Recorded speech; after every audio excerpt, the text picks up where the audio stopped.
minutes after 10 is the time. A very good morning indeed to you. My inbox, just so you know, for the next 10 minutes, in fact, I'm going to close it until the first hydration break of the morning, is just going to contain people pointing out that Stand By Your Man was a Tammy Wynette song and not one of the great tracks associated with the late, great Dolly Parton. So there goes my inbox for the next 10 or 15 minutes or so. So, hey, the crosses we have to bear.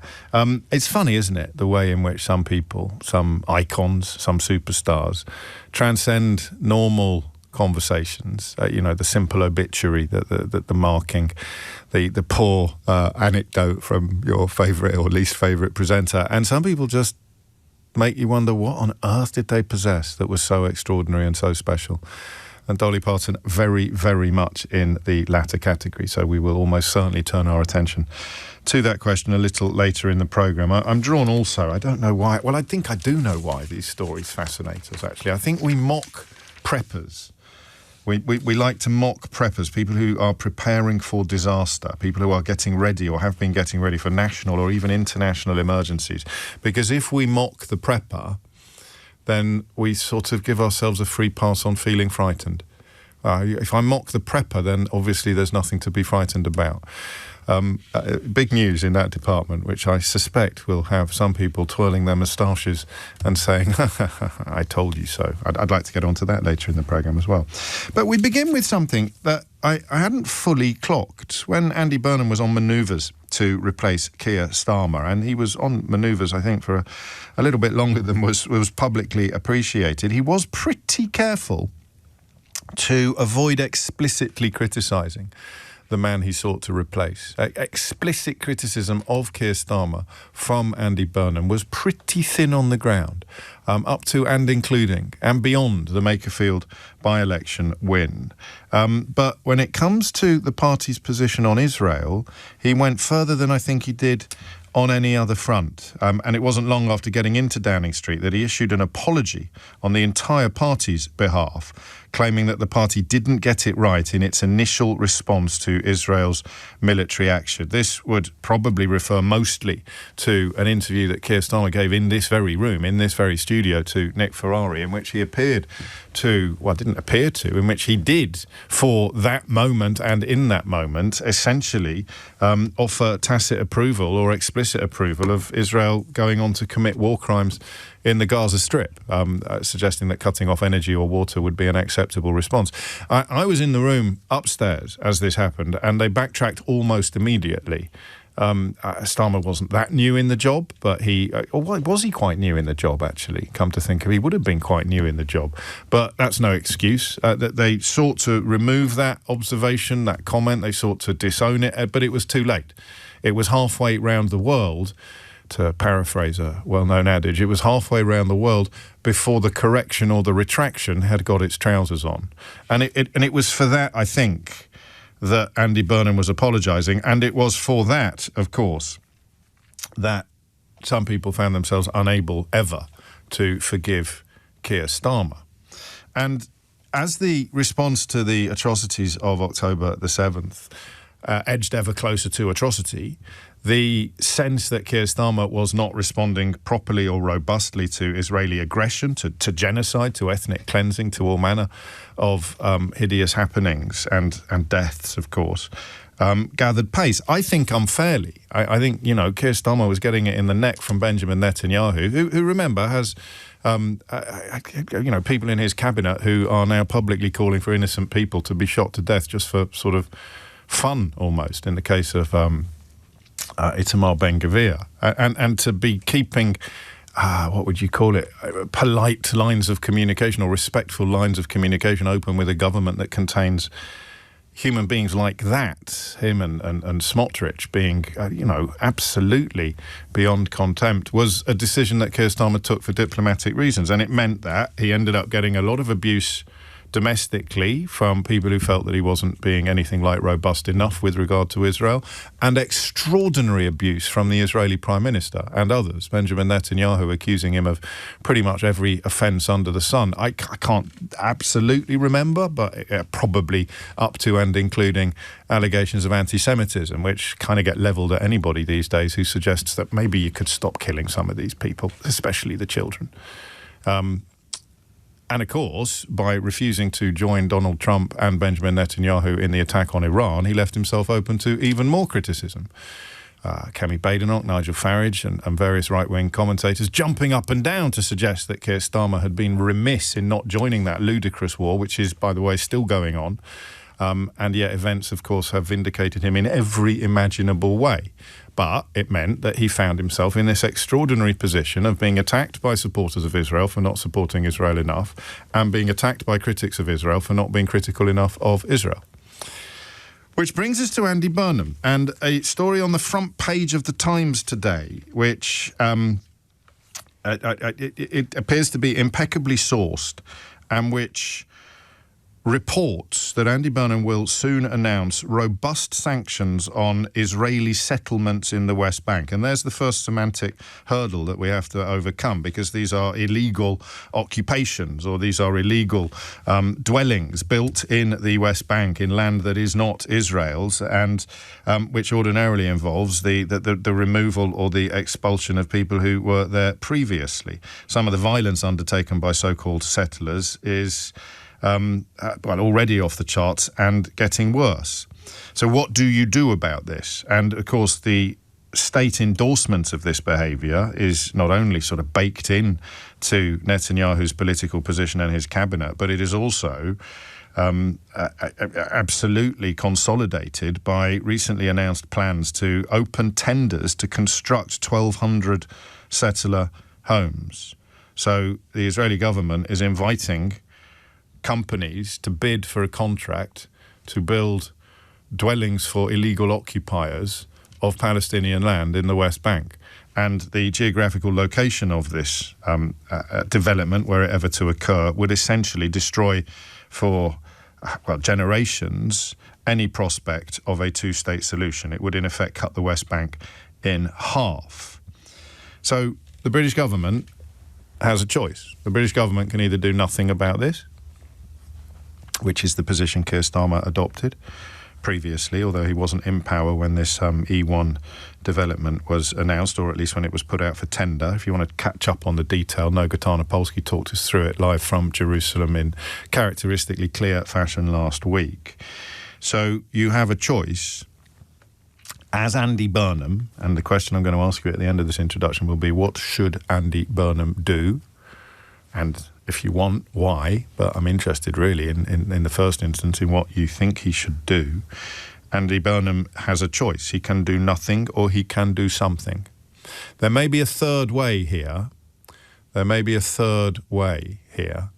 But I can't currently see what it is. I can see nothing, which is where we are currently, and I can see something which would involve following the lead of countries like Spain and Ireland and imposing sanctions on Israeli settlements, illegal occupations, i.e. not doing business with, not doing any trade with the so-called settlements, and the sanctioning of individuals associated with those settlements and the violence undertaken by the so-called settlers.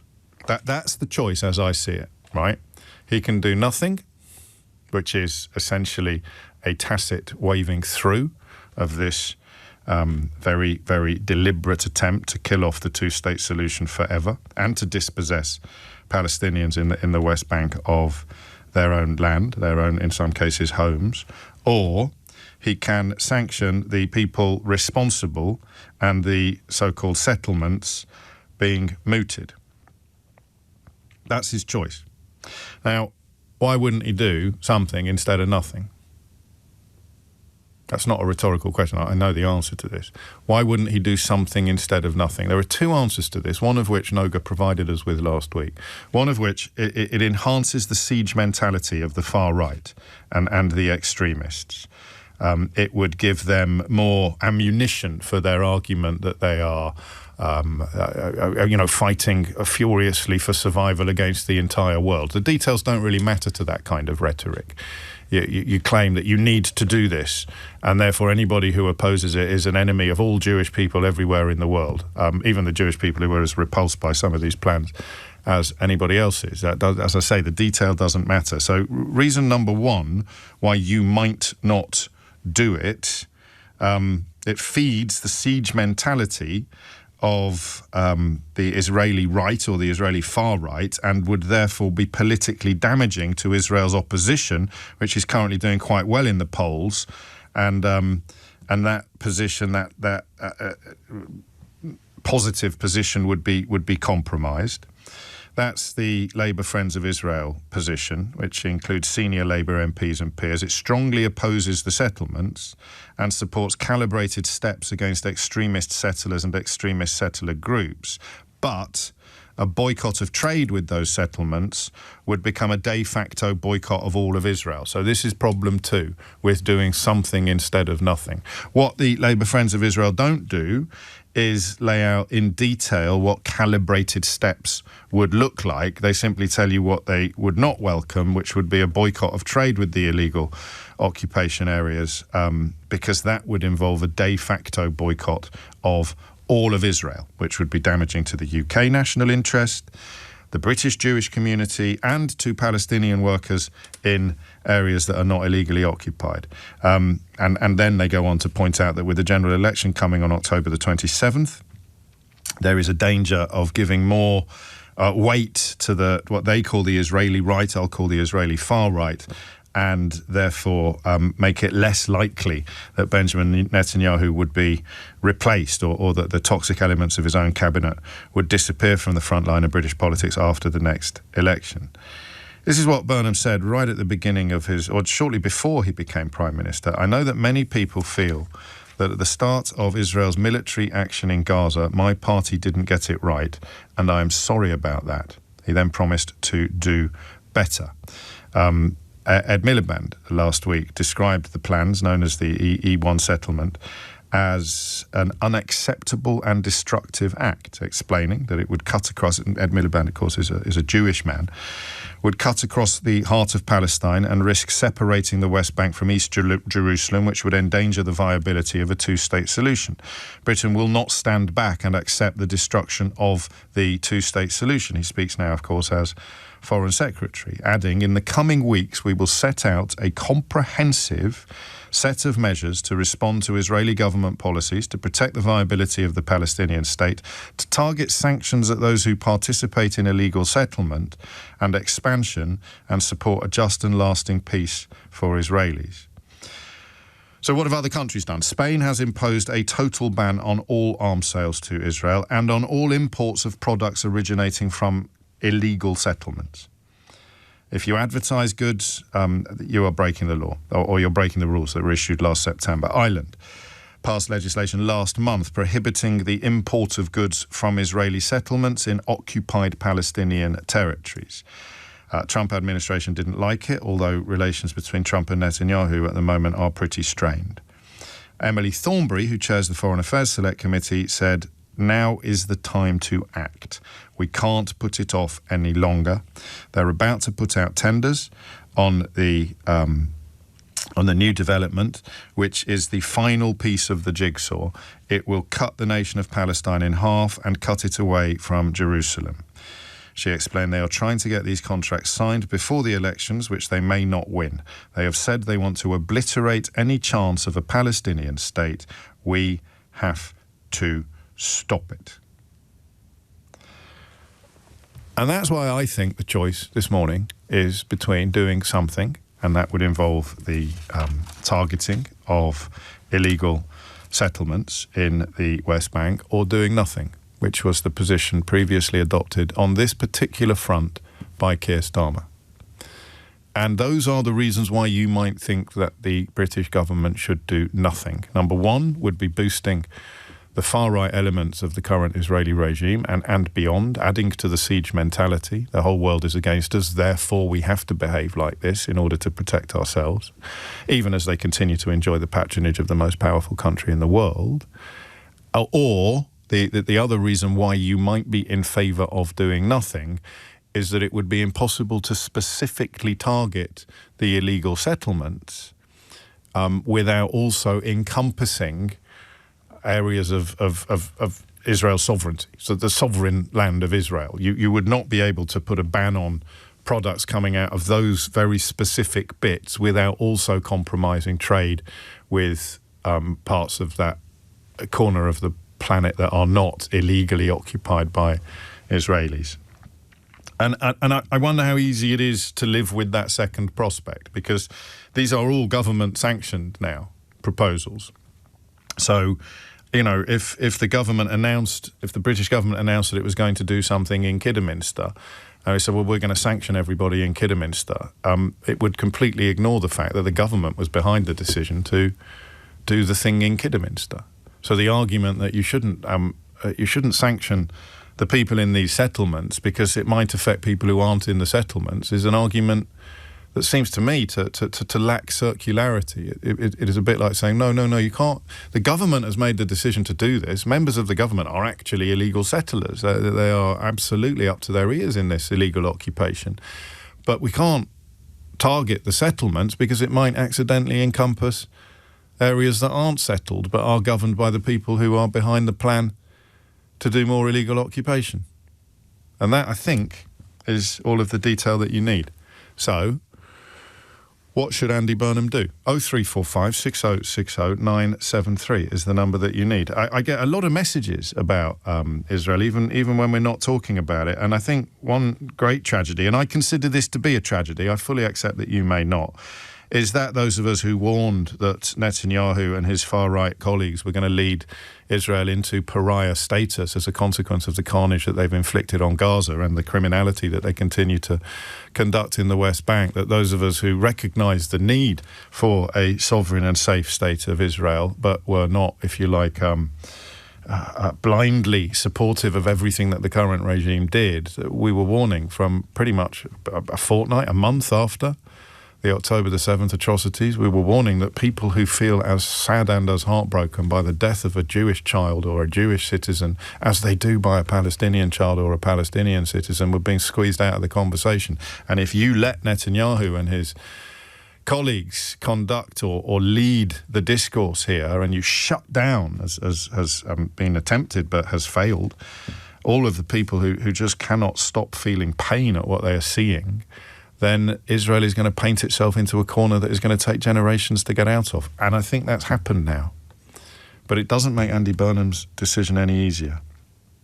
If he introduces sanctions, they may affect parts of Israel.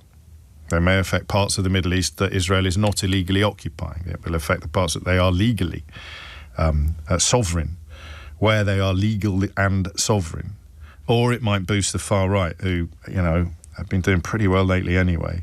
And if he does nothing, then, worst stroke best case scenario, this development gets built, the West Bank gets cut in half, and the prospect of a two-state solution disappears. If not forever, then certainly for generations. So what does Burnham do? Does he do the sanctions, or does he do nothing? That's it. That's the question. 0345. Or, me, there's never one question. Is there another option that is before him that I can't currently see? 0345 6060 973. What do you want Andy Burnham to do in response to plans or announcements, tenders invited by the Israeli government to construct 1,200 illegal homes in a crucial section of the West Bank to the permanent detriment of a two-state solution? What do you want Andy Burnham to do in response to that plan? Okay? If you hit the numbers now, you will get through. And that's the question. I don't want any whataboutery. I don't want any other baggage brought to the conversation. I simply want you, presumably as a British citizen or a British voter, to tell me what you want your Prime Minister to do. You don't have to be British, obviously, to contribute to this. You just have to have an interest in the issue, which I think everybody should have, but perhaps not everybody does. So there it is. What should Andy Burnham do? 0345 6060 973. James O'Brien on LBC. It's 25 minutes after 10 and you are listening to James O'Brien on LBC. Big test for Burnham, arguably his biggest yet, because it will probably, and again we fall into the trap of treating Donald Trump like a sane or rational player, it will probably upset the United States government if the British government elects to impose sanctions on anything Israeli adjacent or Israeli associated. But the alternative is to do nothing. The alternative is to sit on our hands while the Israeli government invites people to make money out of building illegal homes in the middle of the West Bank in a way that would not only cut the territory in half, but would also, according to pretty much any expert I've been able to encounter today, it would also render any prospect of a two-state solution pretty much impossible in the foreseeable and for the foreseeable future and beyond.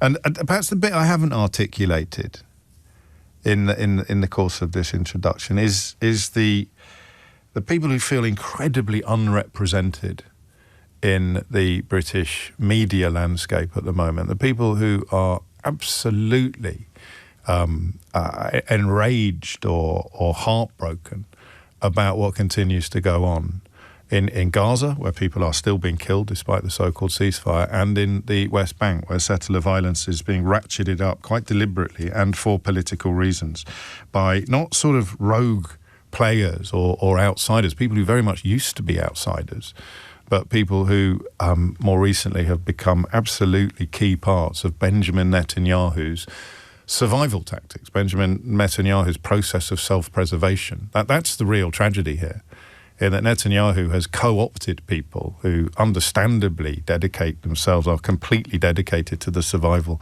of the modern state of Israel, and used them to essentially argue and support the atrocities that are not just undertaken, but actively encouraged by people like Smotrich and Ben-Gvir, who are key constituents of his cabinet. They are no longer extremists. They are no longer outsiders. They are no longer outriders who are at odds with government policy. They are so empowered now that they will stand up in public and state that they would like to see 30 or 40 Palestinians, regardless of what they've done or who they're associated with or whether they are members of Hamas. I'd just like to see 30 or 40 people killed every night as some sort of warning to the others. So with that backdrop, with that scenario in place, Andy Burnham's options seem pretty paltry, don't they? He can impose sanctions with the intention of them being confined to the illegal settlements, but with no way of guaranteeing that would be confined. And I guess the question that I'm asking you today is how comfortable you are with that, with the idea of the sanctions.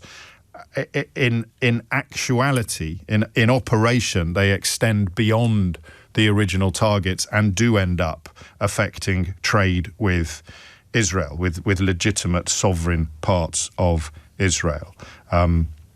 That would be the objection that Labour Friends of Israel have raised, that if you do this, you don't get to actually fully control or fully compartmentalise the target of the sanctions. And I suspect that many people will be able to live with that, because the problem that is being addressed is a problem of the Israeli government's making. It's not a problem of Andy Burnham's making. It is a problem of their making, and therefore the consequences of that decision, the consequences of that action probably could, as Spain and Ireland have decided, be brought to bear upon everybody in the area, as opposed to the people explicitly involved in the illegal occupations. But all of that, of course, comes to the question that I'm asking you now. And you understand, of course, why I have to do a slightly even longer introduction than usual on a subject like this, because people, for good or for ill, are determined to hear things that they haven't heard or to try to send the conversation off in a completely different direction. So for the avoidance of any doubt whatsoever, what should Andy Burnham do? Do you want him to announce robust sanctions on Israeli settlements in the West Bank, despite warnings that they could spiral into a de facto boycott of the country? Or do you want him to do nothing? Or do you want him to do something else? It's 10:30 and Dominic Ellis has your headlines. James O'Brien on LBC. 2 minutes after 10. Let me just read you something from a correspondent of mine. To my mind, he should impose sanctions and frame it very simply. And this is someone of Israeli heritage, lives in Britain at the moment, but has lots of family back in Israel. To my mind, he should impose sanctions and frame it very simply, she writes. This is not Israel. These people are extremists who are at the margins of Israeli society. They illegally occupy land that is not Israel's, carrying out heinous violent pogroms daily. They don't uphold Jewish or human values and therefore absolutely don't represent Israeli or Jewish people. Burnham is very good at these matter-of-fact explanations, and I don't even think he needs to go into the fact that, tragically, representatives of this marginal part of Israeli society took hold of two key government positions due to the circumstances of Netanyahu's legal affairs and the opposition's incompetence in working together before the last fateful Israeli elections. They won't repeat these mistakes again. Ben-Gvir and Smotrich will be out of power soon, and Burnham, spelling it out as it is, in my view, won't harm the chances of this happening. And as I read that, I recall a message I saw during the hydration break from Richard, which says, what I really hate, and I can't think of any other comparison, is the link between Israel and the Jewish religion. How do we separate the two? I've still not figured it out in my head.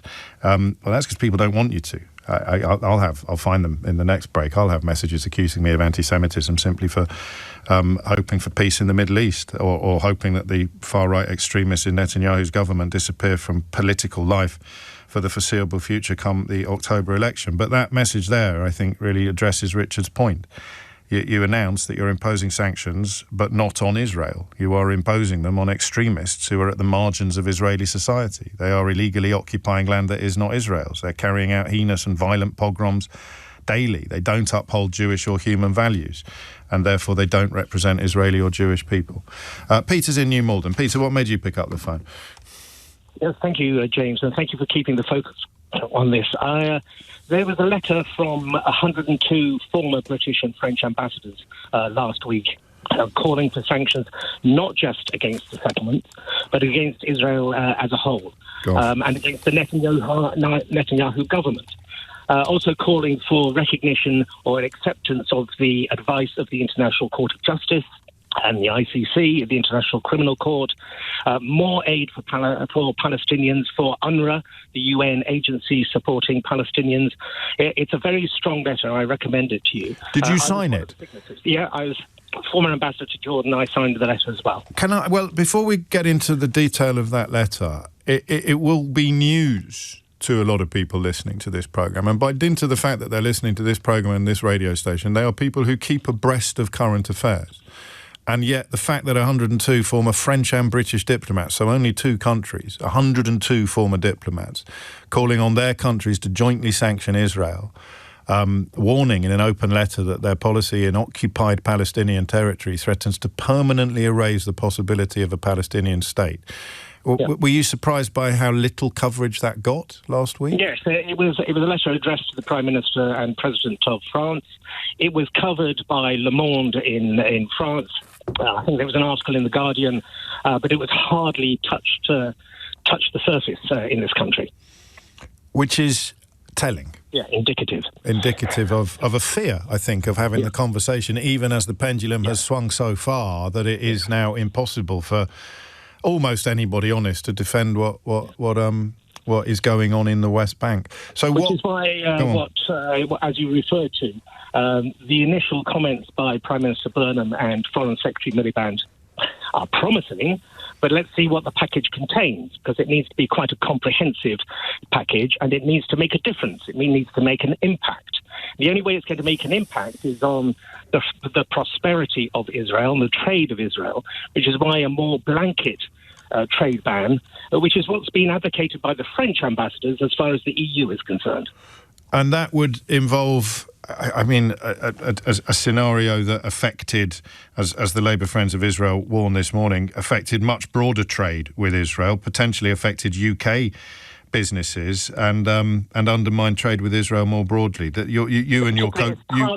it's targeting the current Netanyahu government, and of course, you know, if government changes, if you see different policies, then the trade agreement can be reinstated. It's only abrogating or at least postponing for the time being, and there are conditions within both agreements, the UK and the EU's ones, which allow and actually should allow when we see war crimes being committed in Gaza, there is a strong legal basis for doing so.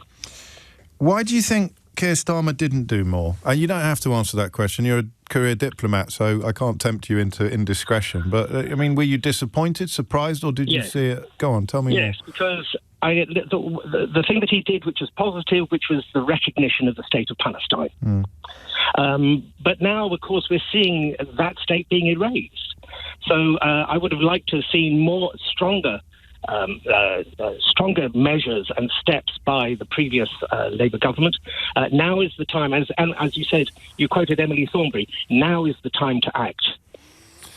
And, I mean, let me run you through some of the reservations that have been raised by Labour friends of Israel, who, for clarity, strongly oppose the settlements that we're talking about and support what they call calibrated steps against extremist settlers and extremist settler groups. You and your co-signatories clearly don't believe that goes anywhere near far enough. But let me run you through the reasons they have for their reservations. One would be that a boycott of trade with settlements is practically impossible. You've dealt with that because you're saying we should have a boycott of all of Israel for the duration of this current regime's current policy.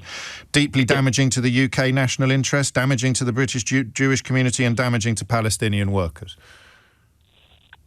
These are potential issues that need to be thought through, but I don't see any of those as being major obstacles, and they can be handled through the diplomacy which can be deployed in making clear this has nothing to do with the Jewish people, for sure, but also it's not about the Jewish community or Israelis living in the UK. And finally, moreover, with a general election on October the 27th, there is a real risk that untargeted action feeds the siege mentality of the Israeli right and is thus politically damaging to Israel's opposition, which is leading in the polls and will bring about a substantive change in direction. I don't think any steps that we take, unfortunately, I don't think they're going to make any difference to people like Ben-Gvir and Smotrich. Yes, we want to see change in the government, but obviously we're not in a position to interfere in the internal effects of the Israeli elections. So, I mean, the question is should Andy Burnham do this or do nothing? And I suggested there might be a third way, and you and 101 other people with diplomatic careers in France and in Britain have already answered that question and said he should do more. He should do more. Yeah, definitely. Gosh. Yeah, now's the time to do it. Thank you, Peter. Peter Millett there, former ambassador to Jordan, drawing our attention, and I'm afraid I missed this as well, which is embarrassing for me because I do this stuff for a living, to a letter signed by 102 former diplomats just from two countries. So this is just France and UK. Spain's already done it. Ireland's already done it. A coalition of 102 former French and British diplomats calling on their countries to jointly sanction Israel in ways that go much further than what it's suggested Andy Burnham may be poised to do on the front page of the Times today. It was published by the French outlet Le Monde. No equivalent publication here, although The Guardian did report it, and I presume a couple of other outlets did as well, although not in enough detail for it to have beeped on most of our radars. Thank goodness Peter was listening today to draw our attention to that. So, I mean, there's your third option. Should Andy Burnham do what is suggested today? Should Andy Burnham do more, which is what 102 British and French diplomats are calling upon their own governments for? Or should Andy Burnham do nothing? 0345 606 0973. Sean's in Enfield. Sean, what would you like to say? He's absolutely doing the right thing. I'd like to see him go further and place sanctions on Israel entirely. I don't even understand how it's a question, personally. It's the genocide. Most of the nation are against it.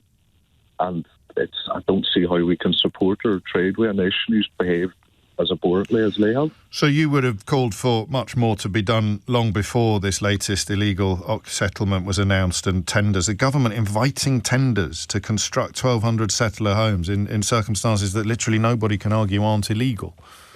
Absolutely. You didn't need that to happen for you to be for your position to be hardening because of what has gone on. Yes, since the Nakba, really, they've behaved terribly. I think this recent spate has begun since the atrocities on October the 7th, which were terrible, but this issue's gone on for much, much longer than that. And if this, I don't like to bring up race, but if this was Palestinians were white, this wouldn't even be a question. No, I see what you mean. If it were Caucasian people being killed to the tune of, I think, 72,000 at the last count, then the attitude of the rest of the world might be a little different. We'll never know. I mean, you might be right. You might not be, but it's a counterfactual, isn't it? It's impossible to prove. And therefore, you are supremely unmoved by worries about a boycott of settlements, becoming a de facto boycott of all of Israel, because you would be in favour of an actual, not de facto, but an explicit boycott of all of Israel, as indeed the 102 diplomats. Even the Times story that I'm reading today doesn't mention that letter that Peter Millett just told us about, which is, when you think about it, pretty extraordinary. And to be clear, these are not reservations that you would have, Sean, because you'd be in favour of a much broader boycott anyway.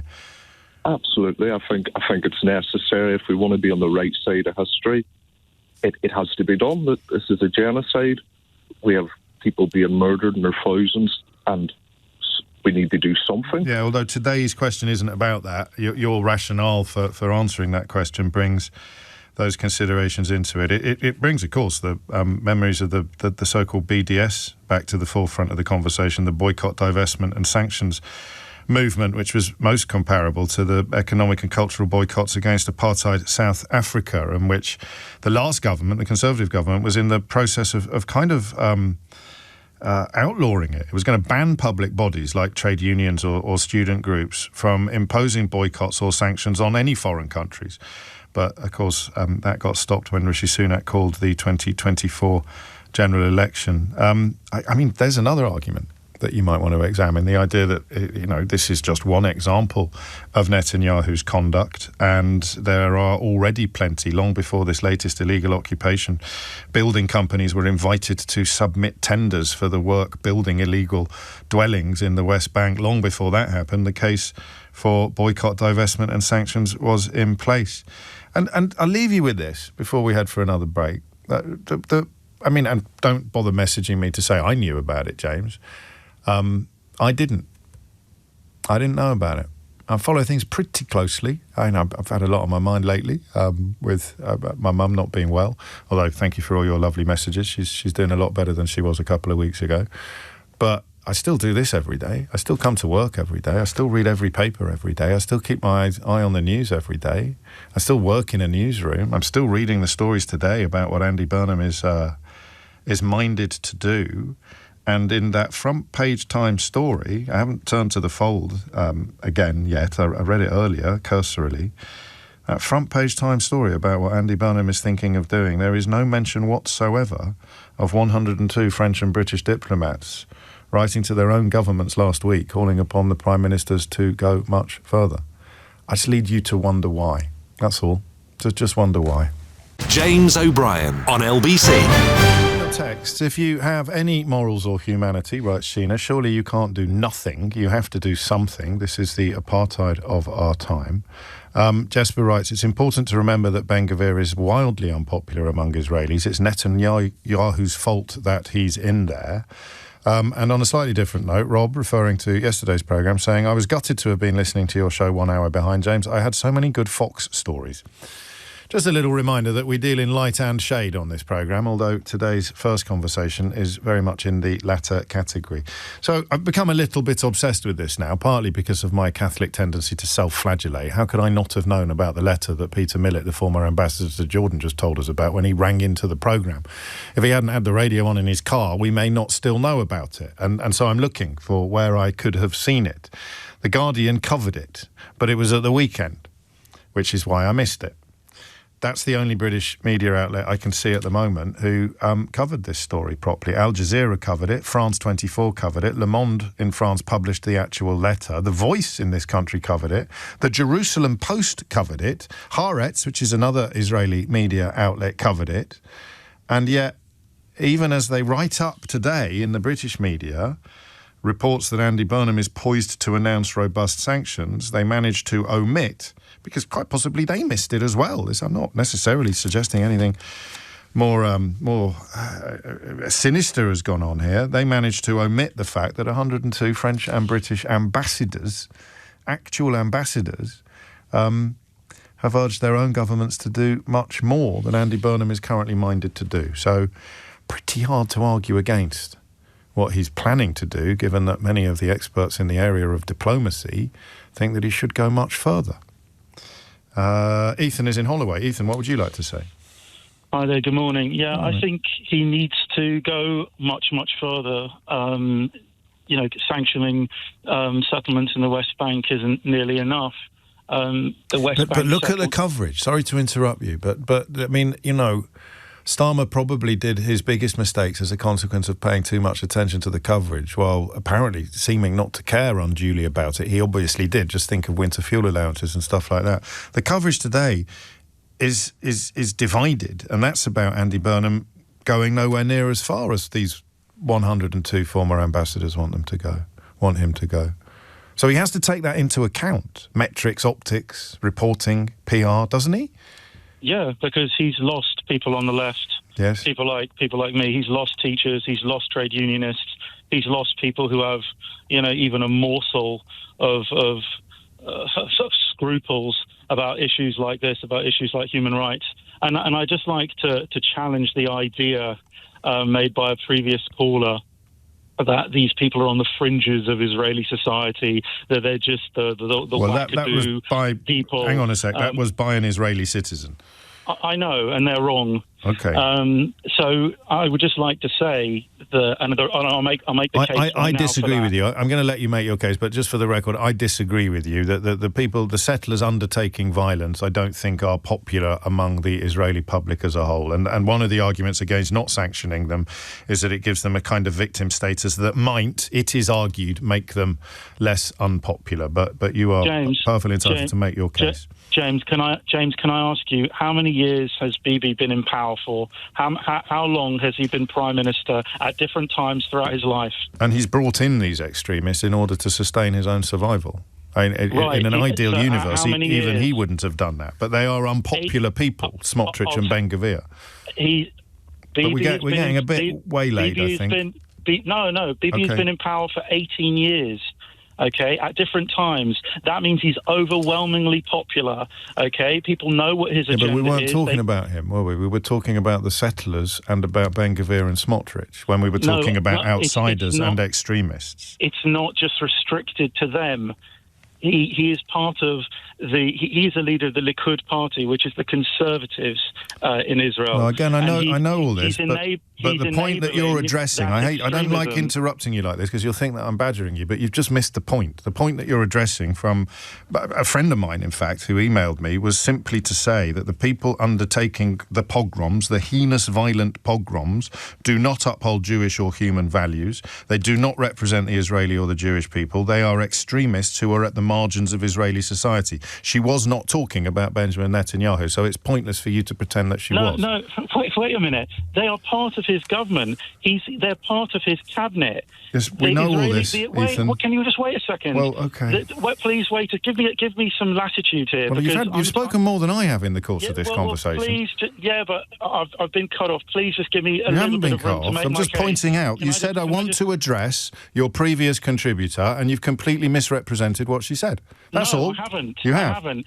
No, the Pew Research Centre, did some research, and they found that 96% of the Israeli public, 96%, feel that Israel hasn't gone hard enough, hasn't been aggressive enough. Not in the West Bank. Not in the West Bank. You've done it again. We're talking about the West Bank. No, you cannot separate the Gaza Strip with the West Bank. I'm going to be quiet for a full minute. I'm going to be quiet for a full minute and let you speak, all right? The Gaza Strip and the West Bank are both occupied territories. They are both the places that will make up the future Palestinian state.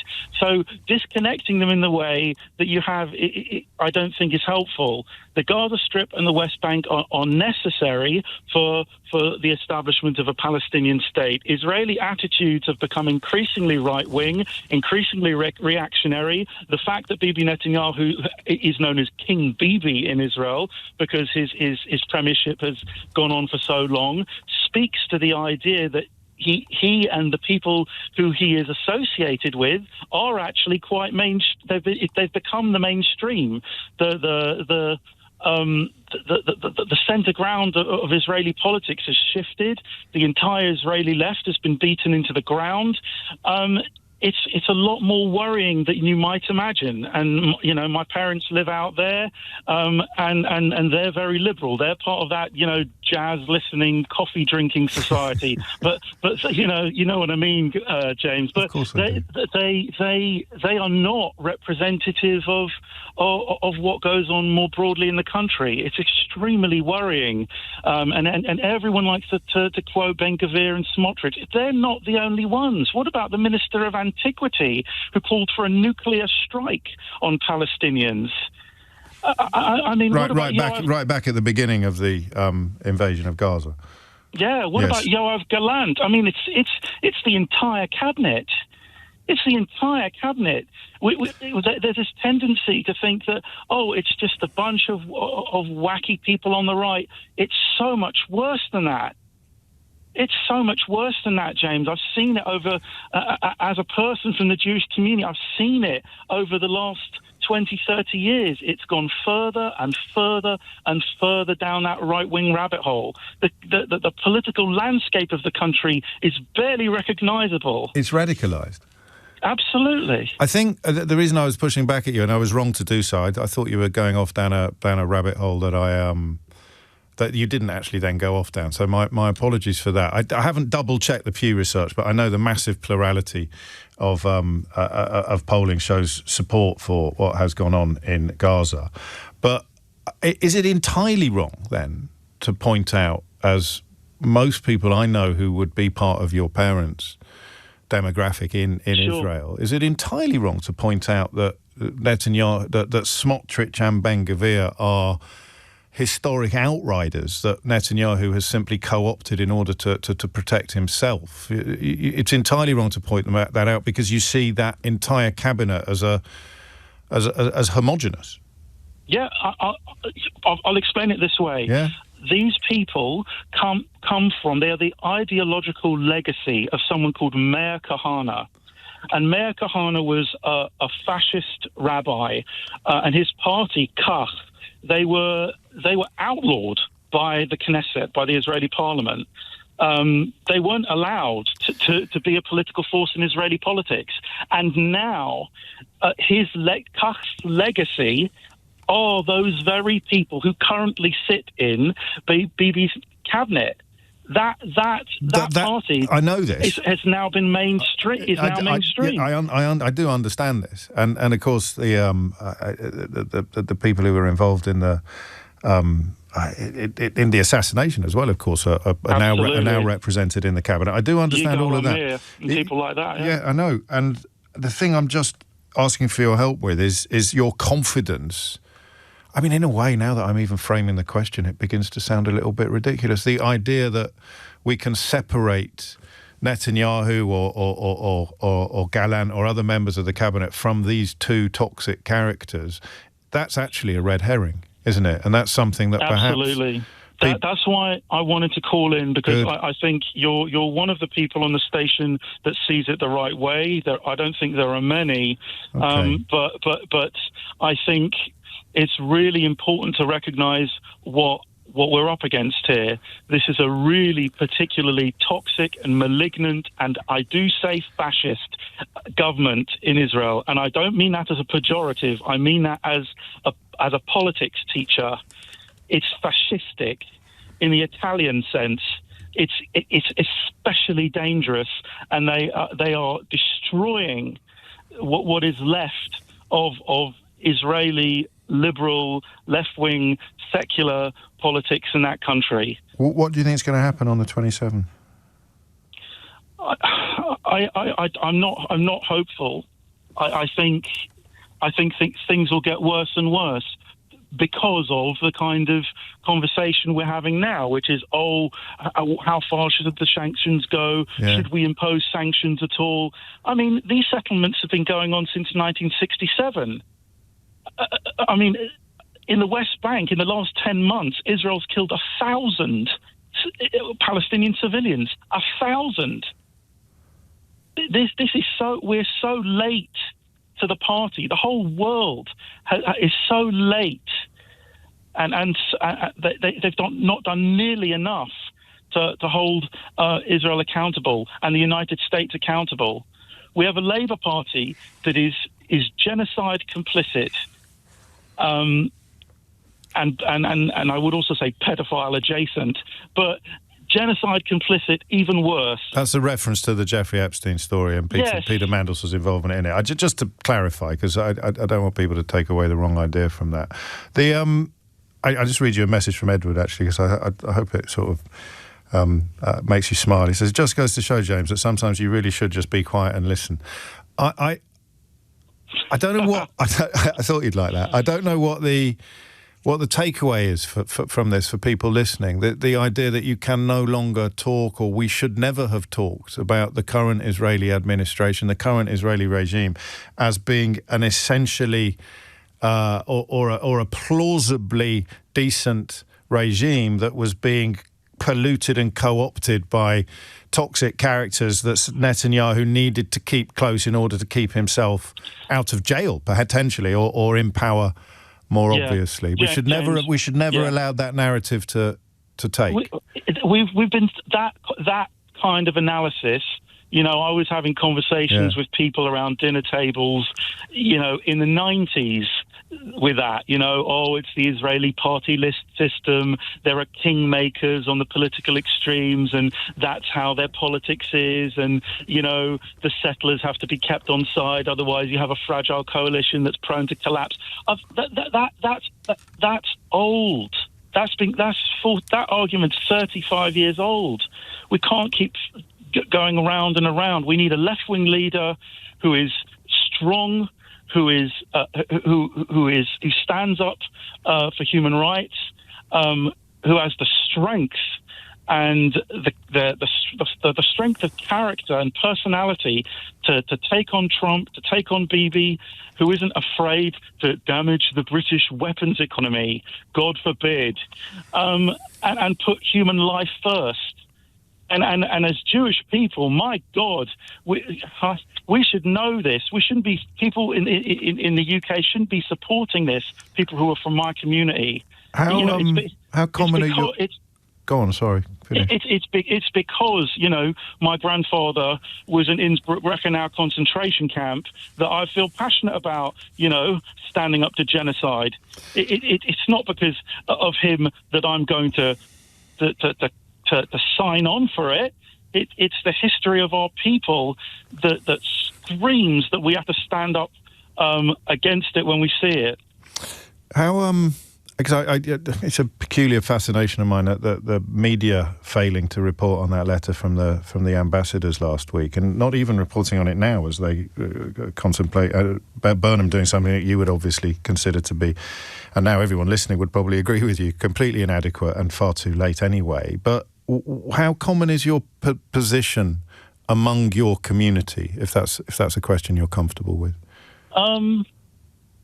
Well, I think, goodness, it's a difficult one. Yeah. I think this is what happens when I finally interrupt you, Ethan. Yeah, I think the British public are well behind the rest of. I think the British Jewish public are well behind the American public. I think young American Jews really recognise that this is, to support the state of Israel as it currently operates is a moral obscenity, and I think that force is growing amongst American Jewish youth.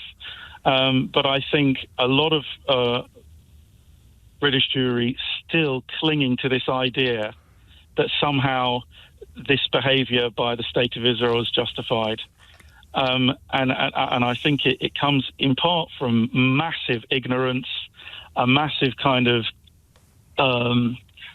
jingoism, bigotry, and fear. No? Are people really afraid? Well, when I walk around London, do I feel put upon? You know, Suella Braverman and Nigel Farage and people like that called the marches that we went on hate marches. I went on 3 of those marches. 3. There was a Jewish bloc in those marches. There was nothing racist that I saw on those marches.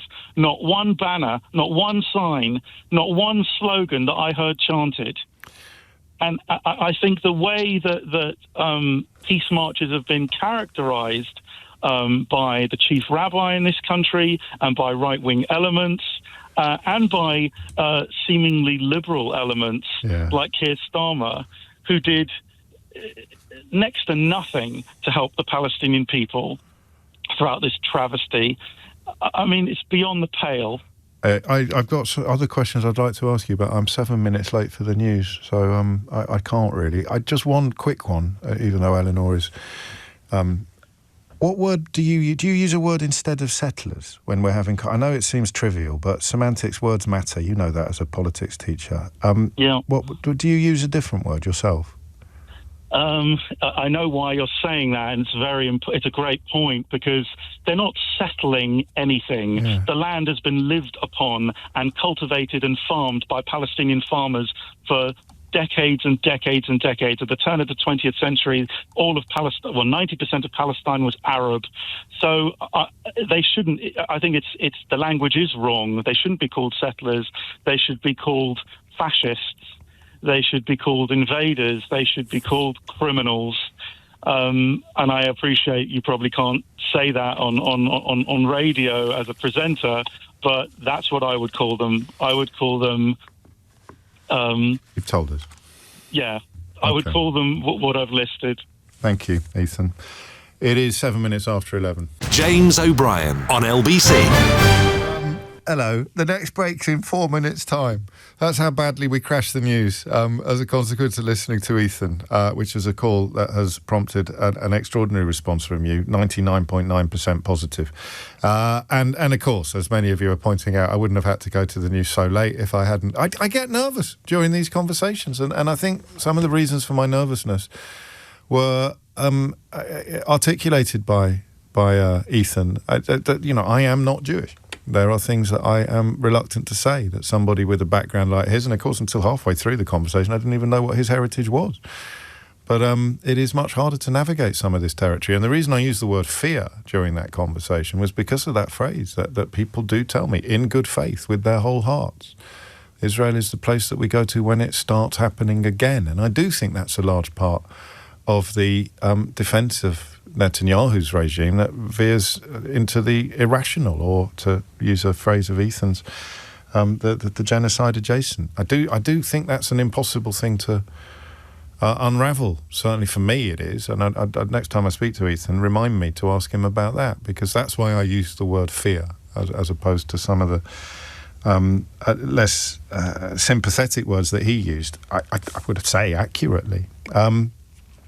And of course, another point about his own background and his own ethnicity and family is the fact that you have to call him a self-hating Jew as opposed to anti-Semitic if you want to critique his analysis. That's another reason why the conversations are perhaps so skewed sometimes, and indeed why we didn't even know about, although I suspect he did, a letter from 102 British and French diplomats to their own governments calling for full sanctions, a full programme of sanctions against Israel. That's 102 diplomats from 2 countries signing that letter, which only got reported, as far as I can tell, in The Guardian.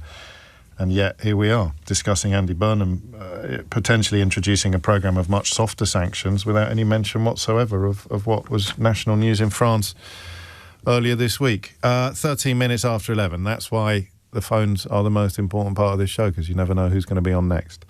Which brings me to the next conversation that we're going to have, which is, I was about to say it's altogether less serious. I have 1 minute to do this introduction, so it's entirely up to you whether we change the format of the programme slightly and come back after the next hydration break with calls, because it's a fairly straightforward question that I've got for you. What have you done to prepare for emergencies? All right? 0345 60 60 973. The British government is stepping up work on a home defence plan. It's drawing up a public information campaign about preparing for an emergency. This against a backdrop of Russian threats, a cyber attack, on a UK energy facility thought to be linked to Iran. The simple headline is, Britons are to be told to stock up on food and be prepared for emergencies. I want to find the most prepared listener to this programme. 0345 6060 973. I want all levels of preparedness. I don't want you to ring in only if you think that by dint of having built a 4-storey cellar under your semi-detached house in Surbiton, you're probably the most prepared person listening to this programme. If you've just bought like 20 litres of water and you've kept it in the cellar and you're not quite sure why, I want to hear from you as well. How prepared are you? 0345 6060 973, and why? James O'Brien on LBC. 16 minutes after 11. I've got some sympathies for Sasha, who messaged during that hydration break to say, I can't believe James O'Brien just did a monologue in 1 minute. I now believe in miracles. Problem is, no one's ready for it.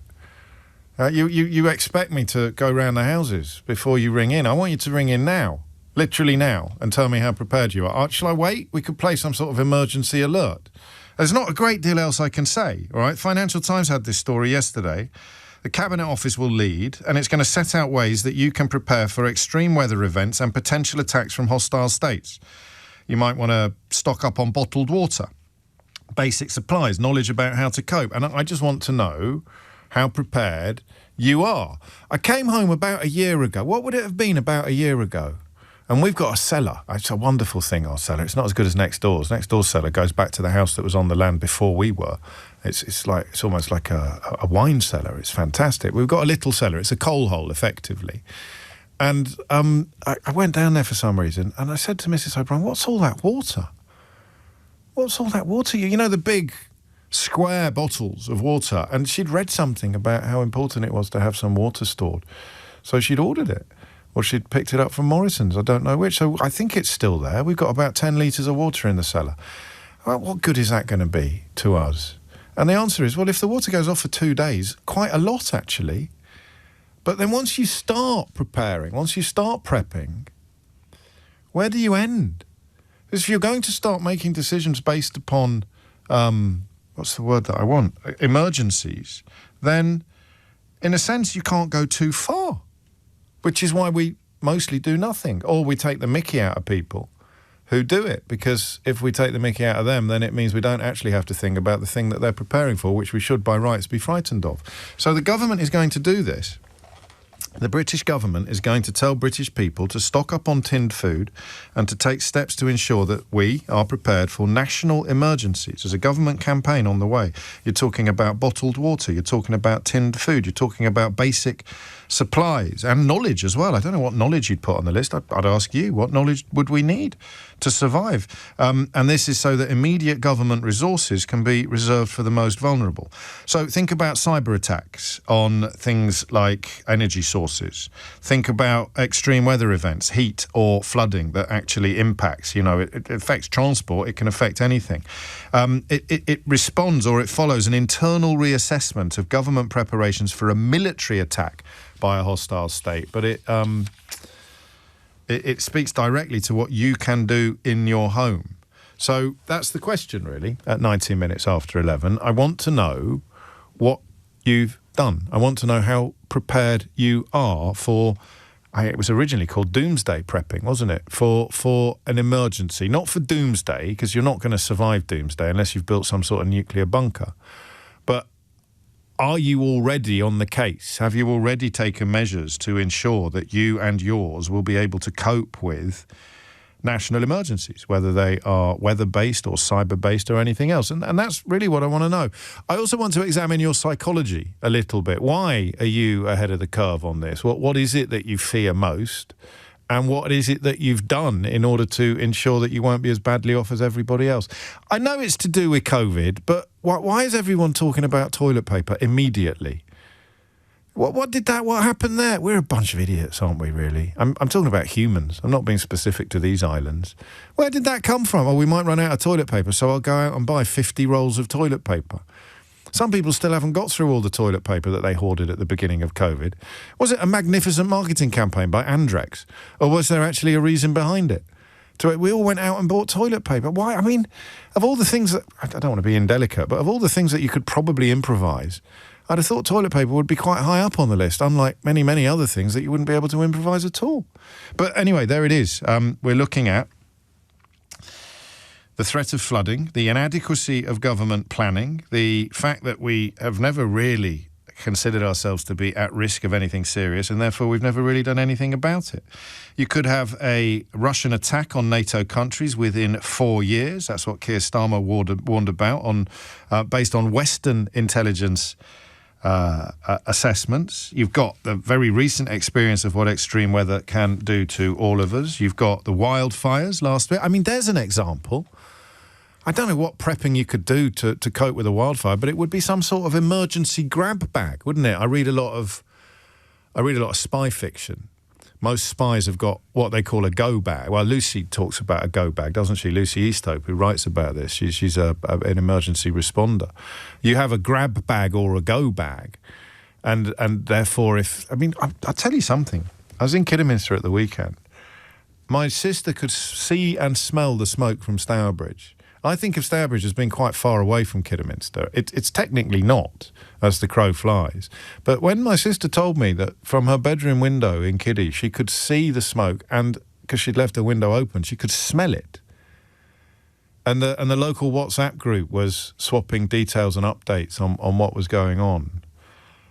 It brought it home to me in a way that actually watching the news, even with that town I recognise that I grew up nearby and getting a message off my mate saying next door's gone, even then it didn't quite resonate with me in the way that it did when my sister told me I could see the smoke from my bedroom window. I could smell the smoke because I left my window open, and the local WhatsApp was tracking the fire because there's quite a lot of woodland in between where my mum is and where Stourbridge is. And they were genuinely concerned that the fire might catch and spread and head towards our neck of the woods. Literally neck of the woods, actually. A grab bag, you're quite right, Sam, is mostly cheesy whatsits. It's a go bag that I'm talking about, not a grab bag. And when it kind of comes knocking on your own door like that, you begin to feel a bit silly about thinking it was silly. What would you do? I don't know what prepping would involve for wildfires except to have a go bag and maybe a plan B. Should we have responded more urgently to that? What are you going to be able to do? Here's the fire. I can see it on the horizon. Flipping out, number 17's gone. We're going to have to get out of the house. What are we going to take? Never given it a moment's thought before. Well, my mum's little community has. They started thinking about where we'd take the wills and the passports and it's ready to go. I mean, that's nuts, right? But that's prepping. 0345 6060973. Phone lines are open. Sam's in Sevenoaks. Sam, what would you like to say? Hi, James. Earlier this year, I published a book called Sustainability in the Built Environment. Oh. And over the summer, I have bought 3,000 litres worth of water storage capacity and 2 extra water butts for my garden. So you're storing rainwater? I'm storing rainwater because I'll tell you why, because we're only a dry winter and another dry summer away from very, very serious water shortages. It's not going to take much. And the key difference between 2026 and 1976 is the antecedent conditions. There's a word for you, antecedent conditions. That's the dry winter we had over 1975 and 76. We had a very wet winter in 25, 26. That's why this summer has been relatively easygoing, despite the inconvenience of a water pipe ban. So the reason I'm collecting water is really so that I can grow my own food. In the event of food no longer being easily available in shops? At some point in the next 10, 15, 20 years, it doesn't matter. I want to be able to be dependent, not just not being available, but so even if there isn't a national emergency, you want to be self-sustaining anyway. I want not completely sustaining, of course, but at least reduce my reliance on the industrial food supply chain that we have with our supermarkets, and be reliant. And so that's the main rationale. So rainwater capture. Have you always been like this, or did you have a sort of road to Damascus moment? It's really been a relation that this summer. It's the phone line's not great. I'm going to try and get you on a better phone line. I'm just looking at your book, actually, Sustainability in the Built Environment, and the efforts you've made to analyse how real estate intersects with carbon neutrality. And again, it feels like a conversation that we should have been having 10 years ago, but I would defend it by saying better late than never. Jerry's in Glasgow. Jerry, what have you done? It's Jez. Is it? Yes. And I'm in Perthshire, rural Perthshire. Well, this has gone well. No problem, James. You don't always get it right. Well, how dare you? You should write a book on that. Go on then. Tell me about preparedness. Well, I moved up. I'm from the Midlands. Yeah, I can tell that. Moved up to Perthshire via Edinburgh with my wife, who's Scottish. Yeah, we bought a plot of land with an old property, put a polytunnel on, acre of land, grow our veg, 6 chickens. I built a big workshop, south-facing roof. Going to get solar panels. How much of this is, like, Sam, a kind of broader commitment to sustainability, and how much of it is born of worries about events? That's the big question. Yeah. A bit about both. I guess I'm the type of person that I always wanted to read between the lines growing up. You know, are they really telling us the truth, the politicians? Because if we look at what happened at COP26, what changes has it done? What has really happened since the Paris Agreement? Very little. And yet, I mean, our government, as much as it talks the talk, actions speak louder than words, James. And we are where we are right now. There's fires everywhere in Europe, and I don't want to be, the people running around worrying about what's going to happen next summer. But we're not going to go back to normality, James. Things aren't going to get better. You mean the weather and the system? Weather. The system that we live under is not equipped to cope with what we have witnessed this summer, and what we are going to witness in the future will be more and worse of this. Yeah.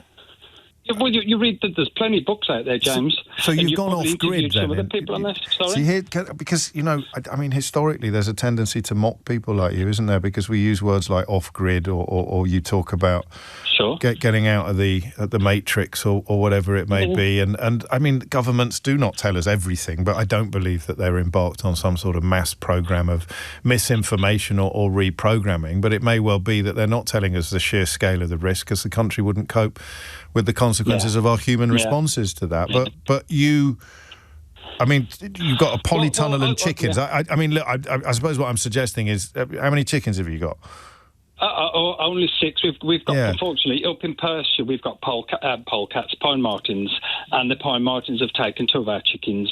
Well, which is very sad. That's just happened in the last month. I'm sorry to hear that. No, it's not. That's horrible. Yes, I'm sorry to that. R.I.P. Gertrude. Thoughts and prayers. Yeah. But hang on. I'm trying to. I've got a lot to say on this subject. Fine, and I want to hear it all, but I'm trying to be diplomatic.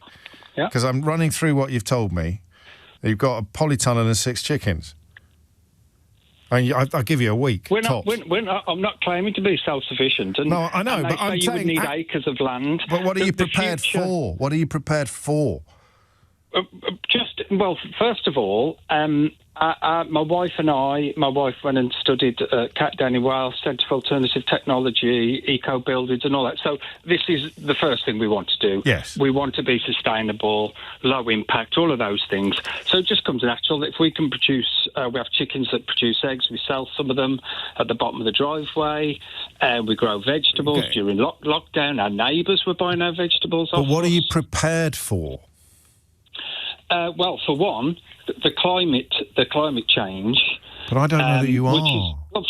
Okay. Don't get cross with me. Don't get cross with me, because I think I'm not cross with you. It's just that I don't normally come on the radio and talk about this stuff, so it's just nervous energy. I've got loads of nervous energy. I've got nervous energy to spare. I suppose what you're nudging me towards is the thing I failed to articulate in my super short introduction, which is that once you start, you can't stop, because if you're really preparing for some sort of apocalypse, then nothing's going to be. You can't be too prepared. You can't. It's not the apocalypse, James. What is it then? I'll tell you what it is. As we speak, there are really only 4 main seed suppliers in the world, not just in the UK, in the world. Yeah. Never used to be the case. We are now, younger people are looking at regenerative farming, which is the future. It's the way to go. We've had permaculture, and there's enough information out there for people to take this up. The problem being, Like in China, for example, people have moved from rural locations into the cities, so there's more population. It's not easy to do. Big farms have taken over, big farming, because the supermarkets have pushed that. All the small regenerative farmers have gone. This isn't prepping. I haven't interrupted you yet because it's interesting and it's activism, but it's not prepping. Yeah, it's a bigger picture. It's not prepping. We need to return to regenerative farming, small farming, community-based farming. That is the first point. Yes, I'm late for the news now. People need to take ownership of their sovereignty, which is another argument altogether. But yeah, well, exactly. We're doing loads of other arguments altogether. What are you prepping for? Is it a sort of form of economic collapse? No. Economic shock. It's for, simply put, so that my wife and I, my family and my friends can be able to have a better quality of life. That's what it is. Because we are not going to get cheaper electricity. They've just announced. But you're not prepping, are you? I mean, I'm only cross because that's what the phone-in is about. You're not prepping. You're basically Tom and Barbara Good in the 21st century good life. Allow me to put my point across. I have. It's 11:32. No, you have. Very, very briefly then. Well, one sentence. If we've got Chinese solar panels... No, listen. If we've got Chinese solar panels, they've got 100 square metres of solar panels, a 45 kilowatt battery system. I'm off grid, and it's not expensive. But what are you preparing for? Huh? Just so I can have a cheaper lifestyle. Yeah, I know. Well, there we got there in the end. That's not what I'm asking about. I'm not saying give me a ring with your money-saving tips. I'm saying what are you prepping for? The story is about Britain's been told to stock up on food and be prepared for emergencies. But I really enjoy talking to you, Jez, and I look forward to finding out more about your lifestyle. Here's Dominic Ellis with the headline. James O'Brien on LBC. It is 11:35, and I don't think it's unfair of me to ask what you're actually preparing for, because the story that we're discussing is contingent upon the government preparing to tell us, and that means you. This isn't just some story about other people. You need to stock up on tinned food and take steps to ensure that you are prepared for national emergencies. So, yes, climate change is real, and it will involve lifestyle changes, and self-sufficiency and sustainability will become ever more attractive as traditional food supply chains and sort of meteorological phenomena change. But it's not what you might describe as a national emergency. It's an incremental unfolding catastrophe. But that's not what you're being told to prepare for. You're being told to prepare for a moment of emergency. And I want to know how prepared you are. I don't think... It's not about being prepared for the apocalypse, says Anthony. Let's remove that word from the conversation, all right? I'm sorry I said apocalypse. It's about being prepared for the massive economic shock we are all about to suffer. I don't think it is.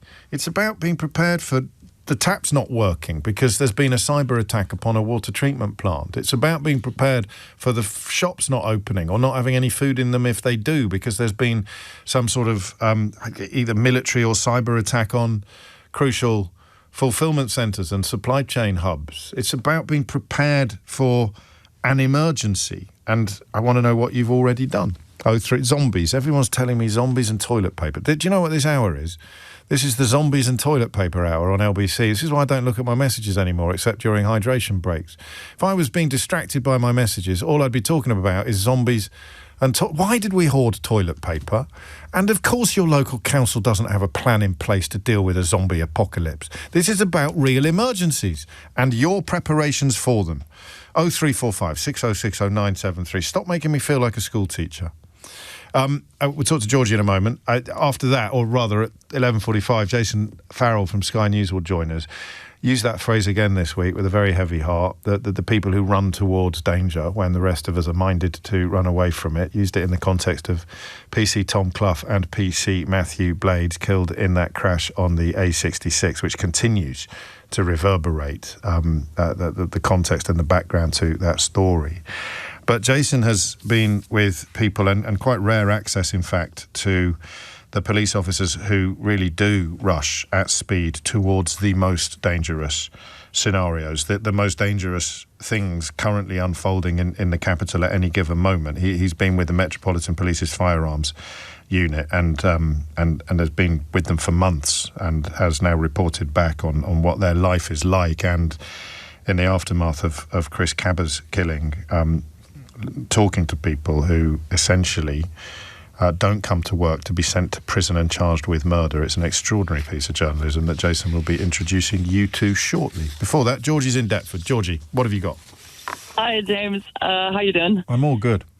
Yeah, I'm so glad that you're talking about this, I have to say. Well, hang on. I don't want to be that guy, but are you sure that I'm talking about what you think that I'm talking about? Yeah, I do think so. I mean, my background, I think the guy who was on the phone beforehand maybe kind of didn't quite get his point across properly. Because... don't say that. He'll ring back now. Jazz, mate, you're brilliant. You're brilliant, Jazz. He was great. He was great. But I mean, in terms of my background is climate change. I've got a master's in climate change. I've rung up before, actually, because I work in a tree planting charity. Yes. Yeah, planting trees. So my reason for calling in is through the lens of climate change, which I think is really is a big part of what you're talking about. Because the things that will happen as a consequence of climate change will be emergencies. Yes, 100%. I mean, what we're talking about is we live in this world where we're all very dependent on a number of systems, whether it's our water systems, our food systems, our energy systems, our waste systems, whatever it is. Exactly. And through my lens and through what I'm learning and what I've studied, climate change, for me, is the biggest threat to all of those systems. We're not self-sufficient. We're very dependent. So, and particularly, like we've seen it this summer, but it's, you know, in terms of not just water, but how farmers are going to be dealing with the horrible summer that we've just had. So that's really going to threaten our dependency on those systems. And over the last few weeks, myself and lots of other environmentalists that I know are talking about this more and more, how to be more self-sufficient. And personally, I'm talking to my loved ones, my friends, my family, and I'm kind of, it makes me feel a bit crazy sometimes, actually, because I feel like a bit of a tinfoil hat person, but I'm talking to them and warning them because I want to warn them, because I don't know what the next couple of years are going to look like. And I want people to start getting prepared if they are able to. What are you telling them to do? And the thing about tinfoil hats is that they're only comical until everybody realises that they need a tinfoil hat. Yeah, exactly. Yeah, and I feel silly because I've been studying climate change for years, and it's only this summer that I'm seeing the heat wave. Oh, Lord, what chance is there for the rest of us? I know. So go on, what are you telling? Because I'm going to be one of your loved ones. I hope that's not presumptuous or inappropriate of me. What do I need to do? What are you telling me to do? So myself and my partner just bought a house in Croydon, so we're getting ready to do all the things I'm about to tell you. First thing, and again, this really is imbalanced because it applies more to people who have the luxury of having a home or having land than it does to people who are in flats, which is a whole other discussion. But if you do have a garden, you need to make as much use of it as possible. First thing you can do is get water butts. And you need to get as many of them as possible to collect rainwater for that garden. The second thing you need to be doing is this to make sure that your plants don't die next time you can't water them? This is to make sure that the food that you're going to be growing doesn't die. Got it. So the second point you're not going to believe this. I've done that. What? I've got 2 butts and I've ordered 4 more. Yeah, exactly. That's brilliant. So I that's like what we're big going butts. to be doing. I cannot lie. Carry on, Georgie. I mean, I totally agree. And the second thing you're going to be doing is going to be planting food. So you want to be making raised beds or putting in fruit trees. That's what I'm going to put in a couple of apple trees. I've got that as well. Great. You're a couple steps ahead. We've got 2 raised beds. Mrs. O'Brien uses hers for cut flowers at the moment, but I reckon come the revolution we'll be sticking beetroot in there. I would be getting your fruits, vegetables and your herbs in there immediately. Nice. The reason why you want to do that immediately is because it takes a while to get used to gardening, especially if you're new to it, and things die and you need to test things, and it's okay. It can be a bit intimidating. Okay. So start now. So that's the second thing. I'm also going to be getting a cheap little greenhouse, one of those plasticky greenhouses from B&Q, so that I can start planting seeds over the summer, over the winter as well. The next thing you want to do, obviously, if you have the ability financially, or if you're able to get grants, is get solar panels. Yeah. Don't think I can do that. Absolutely. It's in a preservation area. Right. Well, then. Could have a little solar farm in the back garden. Oh, but then go for it. Do it. You might as well. See, you see more and more solar panels around, don't you? And you sort of something changes in a society when it goes from it's just the weirdo at number 47 who's got solar panels, and then suddenly, particularly when you travel by train, You see whole streets where solar panels have been, and you sort of suddenly the pendulum has swung, and now it's normal. So it's just actually so practical, and all these things are so practical. It's like wartime mentality, which unfortunately we're going to have to go into. But another thing, if I'll keep on rattling through the list until you tell me to stop. But another thing, if you're doing anything to do with your gardening, which you should be because you're growing your own food to make sure you have something to eat, is you need to be composting, which means putting all your waste except for your meat waste into a compost bin, which goes into a larger compost bin in your garden. My partner is absolutely nuts for compost. I don't want this to turn into a gardening phone-in, so I'm going to move you on next. I'll move on to the next one. Next one, storage of long-term food that will last for a long, long time and beans. Really good. Beans, yes. Dried beans are better. They'll last for years. I meant dried beans. Dried beans. There you go. Flour, white rice, salt. Are you going to do that oil. in Croydon? Yeah. See, part of this, and I'm not being glib, but part of the problem now is that, everyone's just going to pile around yours. Do you know what? You shouldn't have told anyone. I'm grateful that you have, but you should have kept it under your hat, Georgie. They're welcome to. And do you know what? I've been looking at lots of climate scientists talking about this and how we should prepare. One of it is like the physical stuff to become self-sufficient as possible. The other side of it is community.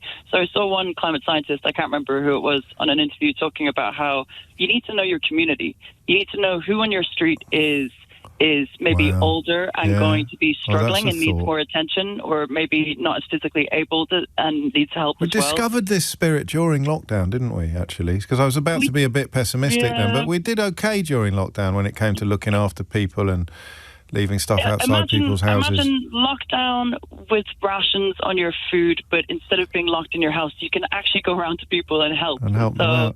You've taken me up to the wire, and I want to make sure Jason gets a proper opportunity to share this extraordinary story that he's broken today or filed today to Sky News. And you're doing all of this. I don't want to be that person, but what on earth do you do if you live on the 17th floor of a tower block? Well, this is it. It depends on if you have a balcony. You should definitely be storing food. Get involved with your community garden. That's a huge one. That is a huge one because there are loads of community gardens in London. It's a silly thing, isn't it, that we've allowed things to swing so far in the other direction because of all the things that are just self-evidently good to do. Growing and eating your own grub is absolutely basic. It really is. And we're back to the conversation about school food that we were having earlier this week. The Brits are particularly bad at some of this stuff, despite having been... in the days of market gardens and in the days of allotments, I know people have still got allotments, but goodness me, we didn't. Something's changed in the post-war period, and as Georgie reminds us, the best thing we can probably do, big picture on this, is start changing it back again. Why risk getting charged for murder is the headline on this piece that we're about to address. Life inside the UK's biggest firearms unit. The journalist who has been undertaking this extraordinary investigation will join me and, of course, you after this. James O'Brien on LBC. Is the time. Very briefly, this is what I was talking about. This is, no offence to the people who got in touch with gardening tips, but this is what I was looking for. This is from Steve. James, there are a number of reasons for prepping for a serious immediate emergency, and the most obvious one is hostile action from a hostile state. Go bags are good, but because people pouring onto the roads will jam the system up for responders, the initial advice is to have what you need stored at home and stay there until instructed to leave. At that point, the prepping equipment will sell out and become very overpriced, and that's if people aren't given such a curfew that Amazon, etc. can't deliver. The internet may not be available to research what to do, how to do it, and with what. So you either learn it now or you risk not being able to when you really need to. I want Steve on my team. I'm with Steve. That's what I mean. What have you done?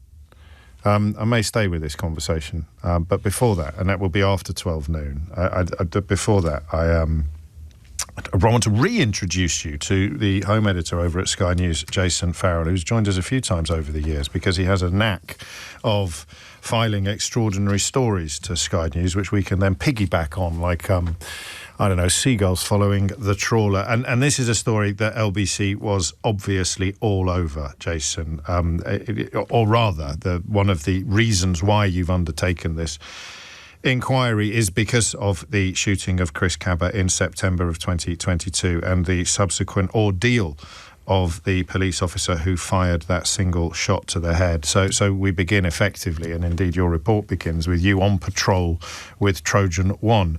Why on earth did they let you in the car? Good question. In part, thanks to your crime correspondent, Andy Hughes, who'd built up a good relationship and was working at Sky at the time, and we agreed with them that we would give a balanced view. We would hear from the Cabba campaigners as well, but that it was time to have a bit of scrutiny on what the officers did, how they were trained, and also just to witness firsthand the kind of pressures that they are under.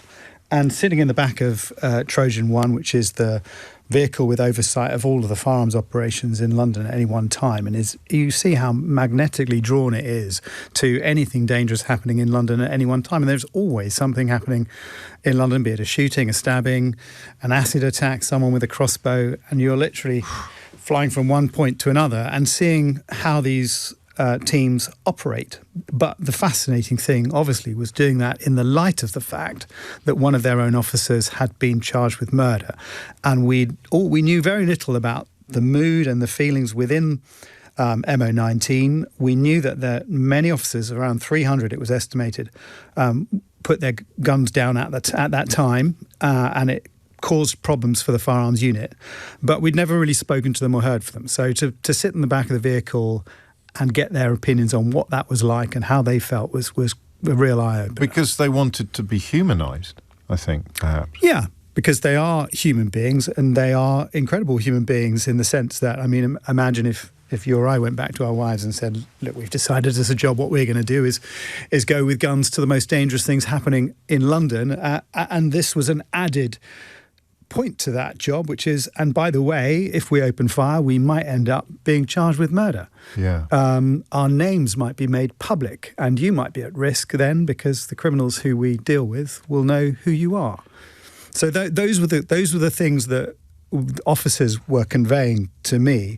It was the fact that NX-121 had been charged with murder, and he was facing one of the highest charges in the land. But secondly, that he had been identified.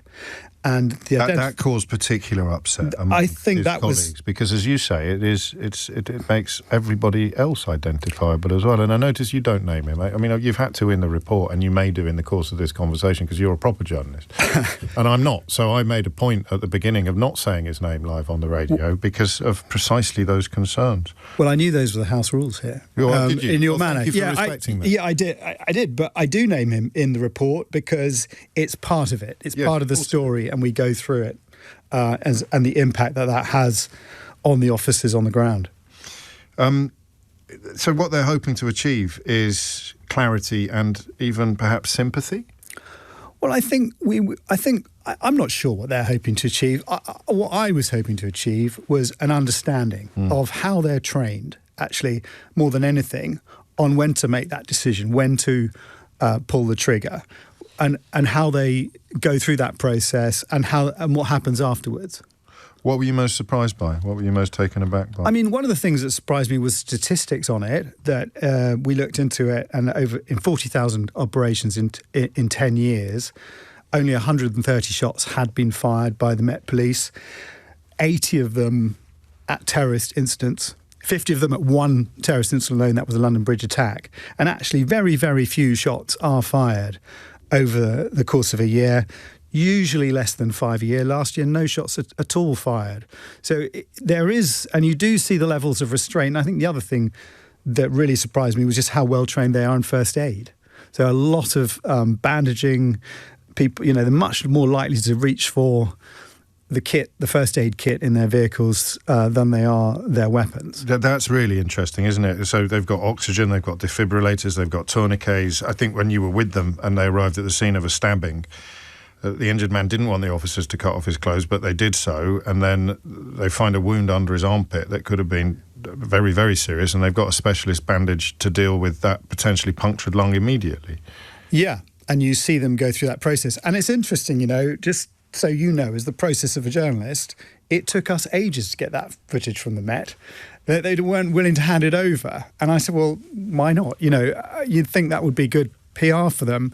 Equally, the footage of the officer who doesn't open fire when he's confronting a man with a gun. This is all stuff that we forced out of them rather than they gave us. And this isn't, we'll add, this isn't a PR for MO19. We do really look at how well they are scrutinised Let's have a little listen to a clip of you taking part in a firearms training simulation, and then we'll hear what some representatives of Chris Cabba's family had to say as well about this report and the broader issues that remain in place. But this is Jason Farrell taking part in a firearms training simulation. If you are familiar with our crime editor, Andy Hughes, there may be a voice in this clip that you recognise. If I fire, a laser hits the screen, and where the shot lands changes the outcome of the video. Drop the gun. Did you shoot? I showed him. So what was at that point, what was your honest whole belief was about to happen in that room? That he was about to shoot at least one or more of those people. And that's all based on what you've seen in the room? And what I've seen on my way into the room, yeah. It's quite a lot. I don't think that was the right time to do it, and also you had the students in the disagreeing with you. He was holding in Was he? So you're saying when he fired, he was in the air? I think it was, yeah. No, it wasn't. It wasn't. From what I saw, he was about to... the gun was in a position where he could, if he pulled the trigger, kill someone. Cool. Nobody can change what you've seen and what you believe and process, can we? But I can't tell you you're wrong, because that's what you think you've seen. Yeah. But now you put you two in a court of law, and we're telling different stories. I mean, that is an extraordinary illustration of how difficult it is, but also how important that certainty to fire. Is that the phrase? What's the... Yeah, honestly held belief. Honestly held belief. So, yeah, I mean, obviously Andy was wrong. Yeah, backseat driving. Backseat driving. But no, we have this, and we have the luxury of being able to see it played back and discuss it, which an officer doesn't if they open fire. You know, they have to wait for the court hearing or disciplinary hearing or the inquest. But their defence in a court of law is if it's their honestly held belief that there was a threat to life, then they have the right to open fire. And this is why NX121 was acquitted his murder trial. And is that also why the misconduct hearing has also been shelved? Because the law has changed. Yeah. Very briefly, so it was the case that honestly held belief also had to be reasonable in misconduct hearings. That was decided by the Supreme Court about 3 years ago, so that police could learn from their mistakes, they could learn the reasonableness of their actions. But it was then decided to actually, by the Home Office, to go to have the criminal test in misconduct hearings as well. And that has upset the Cabba family and other campaigners who feel that legal test is now too easy for officers. But it does mean that the process can be streamlined, so it doesn't have to take years. For example, W80, another police officer who shot Jermaine Baker, his process took 10 years to get through all the different processes. So this is one way of kind of streamlining that process, but it has raised questions about the accountability for campaigners. And the some of the people you've spoken to who've never spoken to the media before, members of NX121's unit, unnamed obviously, but some of their comments, which you can hear in the report, include we don't get paid any extra to do what we do. Why risk getting charged for murder when you can sit in an office somewhere and get paid the same? There's a sort of constant vigilance in place then, even though they don't discharge their weapons very often, and people get shot incredibly rarely, as you've suggested, every minute of every shift. That's what could happen next. And for some people it was too much, and there was an officer who we were on duty with who said, I can't do this anymore. And at that time, I don't know what it's like now, but applications to become a firearms officer had halved. And there were people leaving, and that officer, that was one of his last patrols. So this is a concern for the Metropolitan Police Commissioner. And I think that's why he wanted to be seen coming out in this piece and defending his officers. And I do challenge him quite robustly on some of the things that have happened.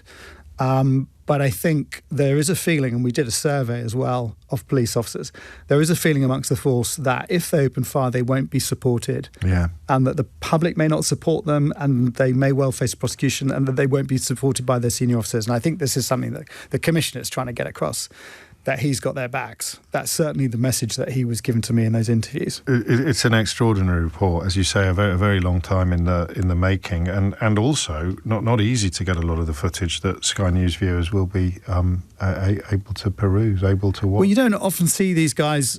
You don't often see these guys from the back of the vehicle and just go with them and see the operations as they unfold. and you very rarely get to see how they're trained.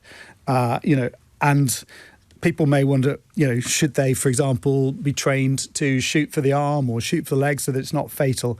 And we get an explanation of why so often actually they do have to shoot for the body, for example, to neutralise threat. So there's lots of different aspects of it. We even get to see them play out a marauding terrorist attack and see how they handle, that kind of scenario, and how they would, for example, triage all the people on the ground. So there's a good in-depth explanation and illustration of how these officers go through their daily lives and how they're trained to do what they do. Amazing stuff. It'll be running on Sky News again. 9 o'clock tonight. You can see it on YouTube. That's the programme that you want, and then available on YouTube as well.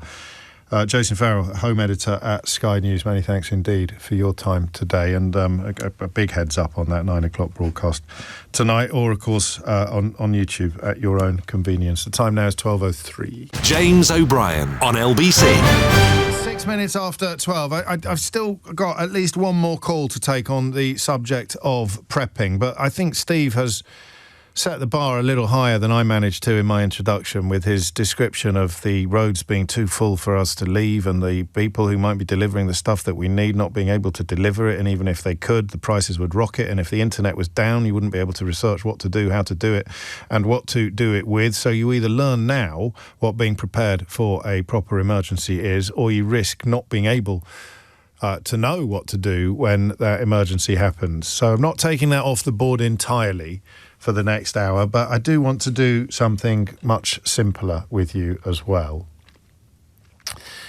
And I want you just to tell me why Dolly Parton was such an extraordinary woman. Not just a talent, but human being. Country and Western's never really landed properly in this country. Don't at me about that. You know what I mean by that. I don't think even Jolene topped the charts. And yet there is an enormously committed demographic of people who absolutely love it. In fact, the best way of explaining it really is that if you imagine a scale of 1 to 10 and you are a constant 4 for 50 years, you're never going to top the charts, but you're going to be a heck of a lot more popular and shift a hell of a lot more records than someone who is 10 for a fortnight, like a one-hit wonder or something like that. But country and Western has never fully landed in this country. It is a very, very American genre. We have folk here, which is a different proposition, different but similar.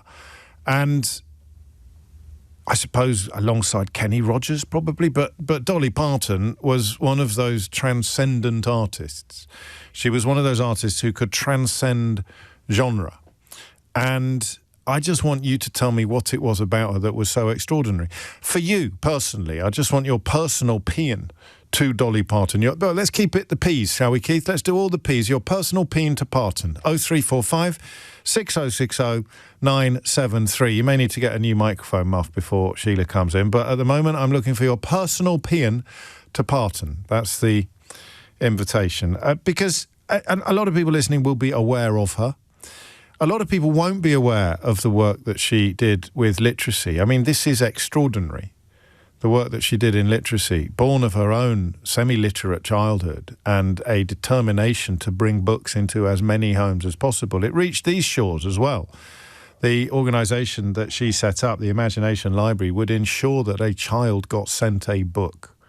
And some of these children would never really have owned anything themselves, nothing physical, nothing material.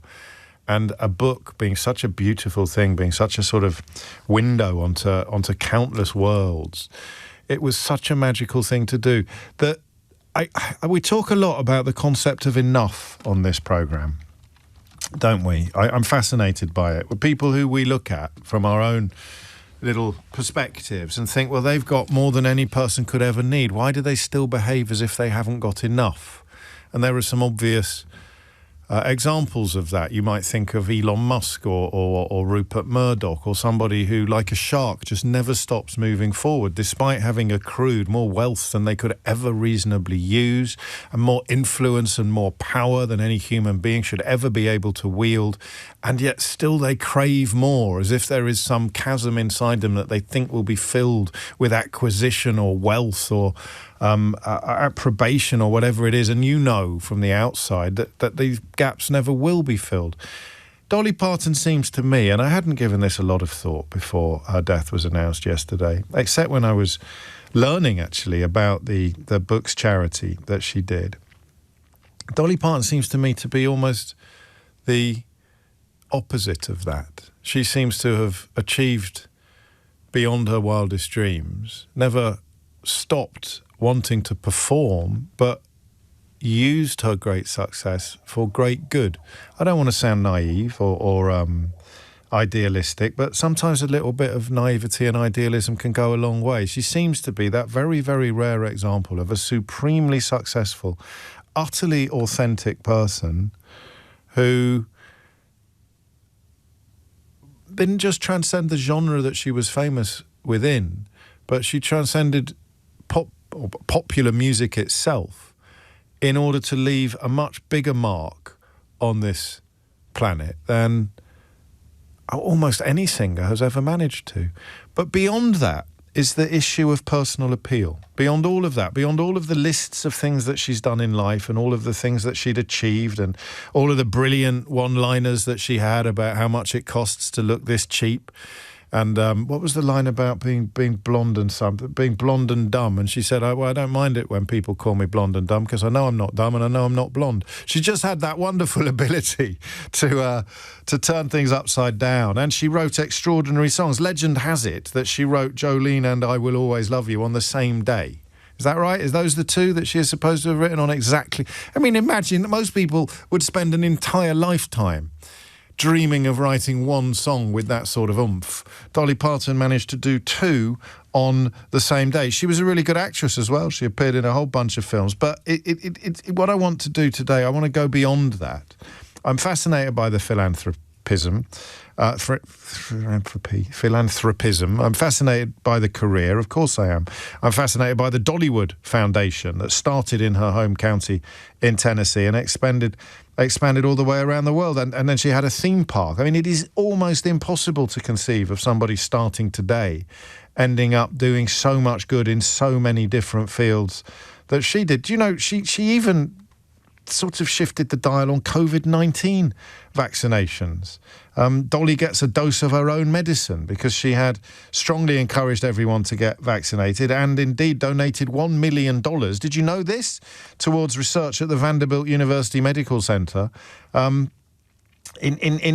help people get the vaccine that they wouldn't otherwise have necessarily been able to get. Her donation essentially funded the early stages of the development of the Moderna vaccine. So, I mean, goodness me, where do you even start? So, for you, personally, in your own words, why did Dolly Parton reach parts that other performers have not reached and possibly will never reach? That's the question I've got for you. And I'm not an ingenue here. I have a little story about Dolly Parton that's quite poignant, actually, and quite, it's annoying and sad. But what I'm saying is I get a lot of it. I never saw her live. That's what the story is about, actually. But I'm not sitting here going, well, I never understood that. I can see that she was magnificent. But I want you to describe the magic to me. We don't do this very often when somebody passes away, but every now and then the person that has passed away is of such extraordinary significance and stature that it's worth trying to work out what it was that they possessed that none of the others do. It's not a pejorative or a criticism of anybody else, but I love the word magic, and I want you to describe to me what was the absolute magic of Dolly Parton. All right?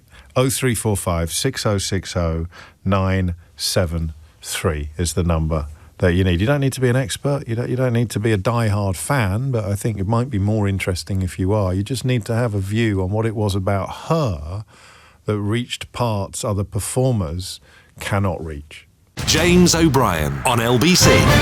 Is the time, and everybody is queuing up to pay tribute. Oprah Winfrey, Taylor Swift, the biggest, Elton John, the biggest names really in the world. But not just because I can't get them on the phone, but also because I'm always more interested really in the what you might call the street level reaction to somebody than I am in the stratospheric reaction. I want you to tell me what it is, or was, sadly, today, what it was about Dolly Parton that rendered her such an extraordinary force.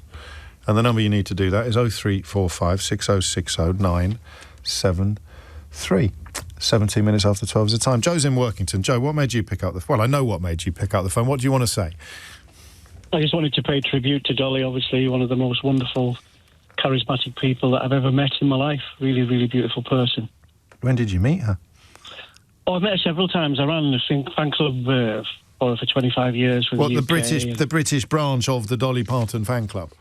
Yeah, it was called Dolly Partners UK. So we used to let fans know about record releases and all that sort of thing. I met her.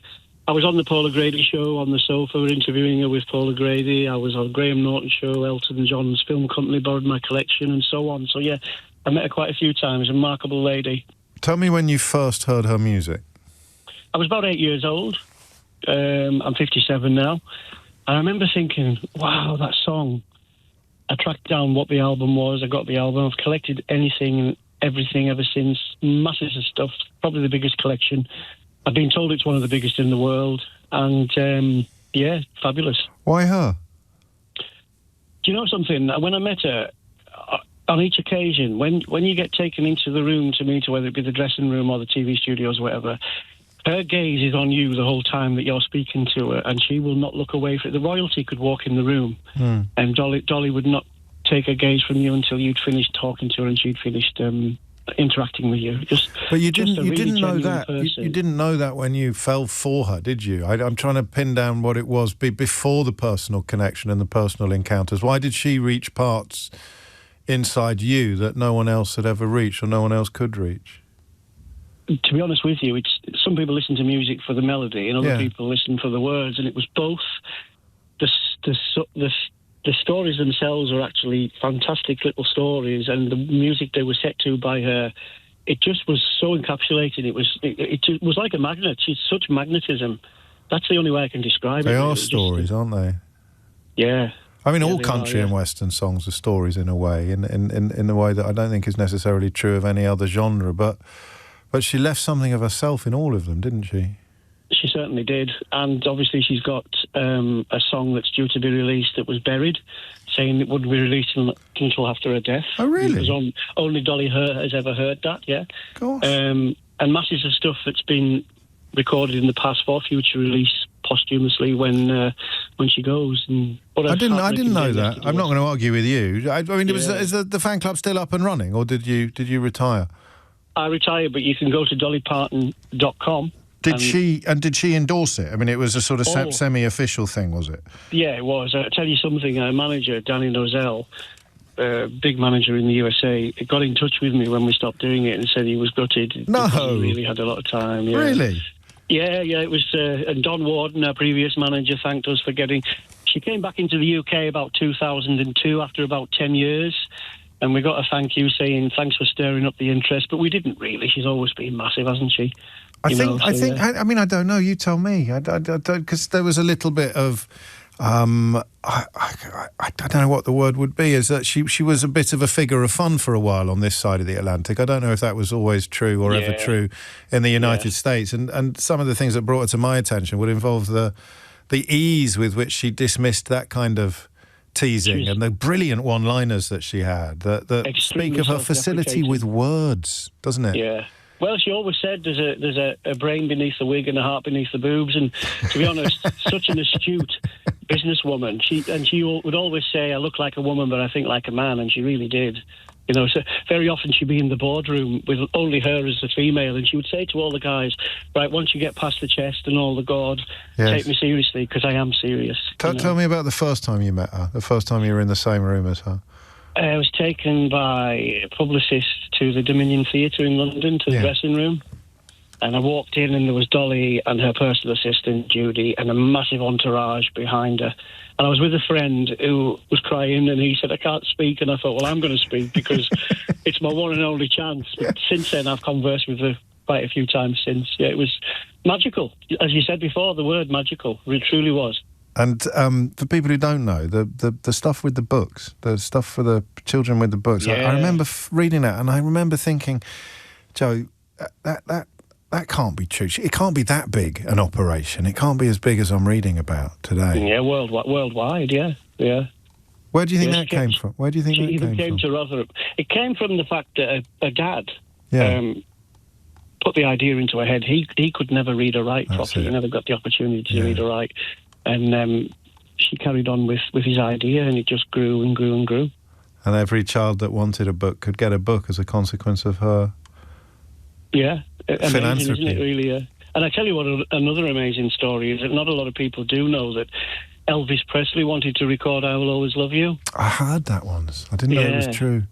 Yeah, it was very true, and he asked for it, and she said yes, but when she got to the studio, it was Colonel Tom, who was his then manager, said he would only allow him to record it if he owned half the publishing rights. Are you serious? And she said, no way, Jose.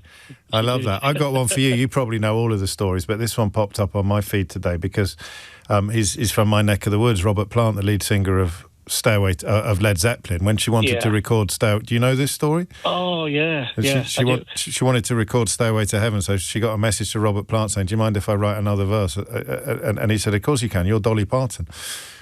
Have you heard it? No, is it good? Oh man, it's exceptional. Is it really? Well, we might dig that out then before the end of the programme. I don't think anyone else would have played that track today. And there's quite crescendo at the end where you think, God, that's really strong. And of course, about 2-3 years ago, she did a massive rock album with all the different rock artists. You know, Debbie Harry and everybody. And can't imagine anyone saying no to her, can you, really? No, well, you don't, because when you're talking to her, she's just so genuine and so sincere, you know. I mean, where do you think that came? Do you think she was like that when she was 14? Do you think she is just one of those people that has somehow managed to hang on to something very pure and very special despite all of the trials and tribulations of existence and adulthood and all the rest of it? I mean, I don't want to sound like I'm... All right, not that you would ever criticise anybody for over-egging the pudding, but I do think that line about her achieving things and reaching parts that nobody else has ever reached actually holds true. It's one of them rare stories, isn't it, where somebody says as a kid, I think I might be a star, and everybody would say to her, oh, yeah, okay, but she ended up being that star because of the determination. And she keeps herself away from... I mean, there's lots of stories circulating all the time about, you know, that she's really a man in disguise. Really? I wasn't aware of that. Yeah, there's another one going around that she's involved in ritualistic sacrificing of children and all this crap. Sake. And she just kept herself completely away from that. And because she was so self-deprecating, she just made a joke out of it, really. Yeah. You know, she wrote a song which was never really released. It was performed in one of her shows called Queen of the Sleazy Tabloids. And that's quite a good song. Oh, I love that. Yeah. I'm going to tell you something I haven't told anyone else before. Okay. I'm gutted about this in retrospect, and I was pretty gutted at the time. And I got a phone call a few years... When was she last at the O2? When was she last in London? She was last here in 2014. She was doing the Glastonbury Festival. That would be... was that her last performance in the UK? Yeah. So that must have been then. And just before that, she was at the O2 doing a tour.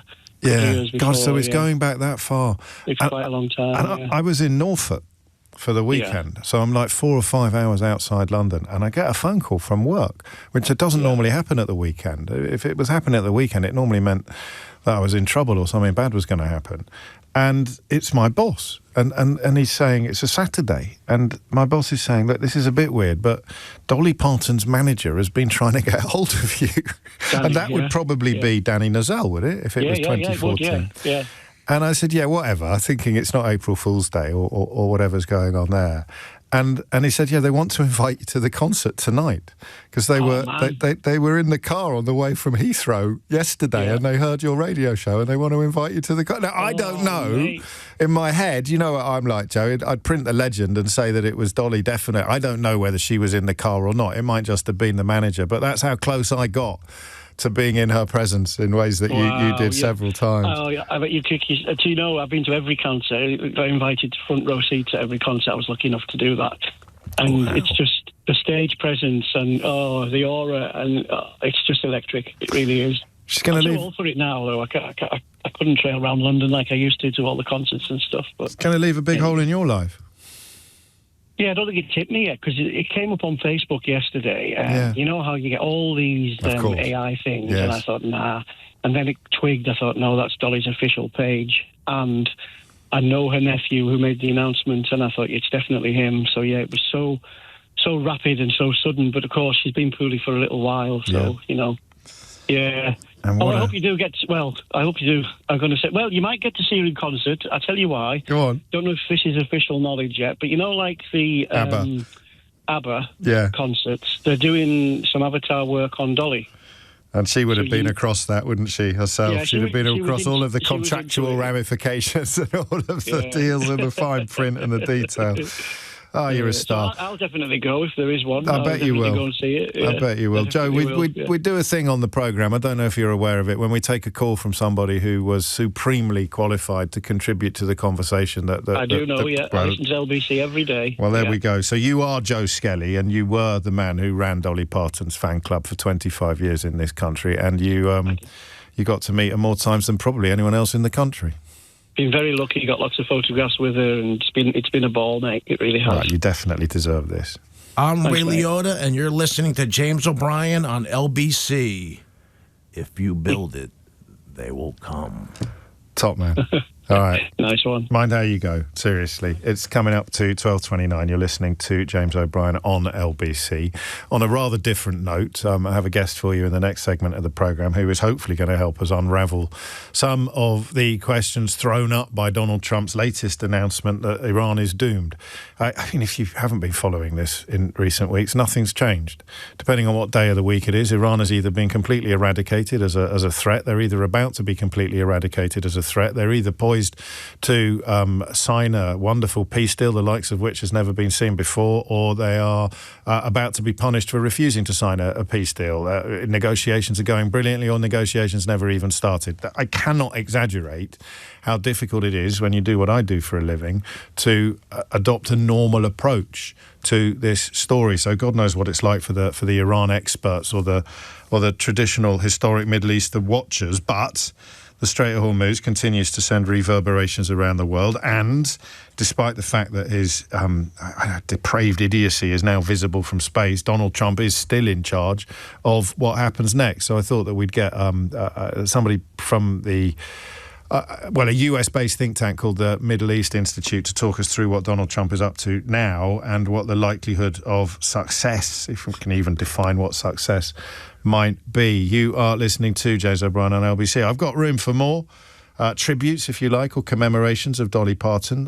Don't think that you need to be as well qualified as Ray. Yours could be a much more ordinary relationship, ordinary encounter. I don't know that anybody will have a story that was quite as second-hand as mine, but there it is. It was among the first things I thought of yesterday when the news broke, and I haven't actually given up on the prepping question either, the things that you have done early, because the government is about to urge you to stock up on food and be prepared for emergencies, and you're sitting there going, I think you'll find I already have. Time now is 12:30. Matt Hewitt is here with your headlines. James O'Brien on LBC. 33 minutes after 12, you're listening to James O'Brien on LBC.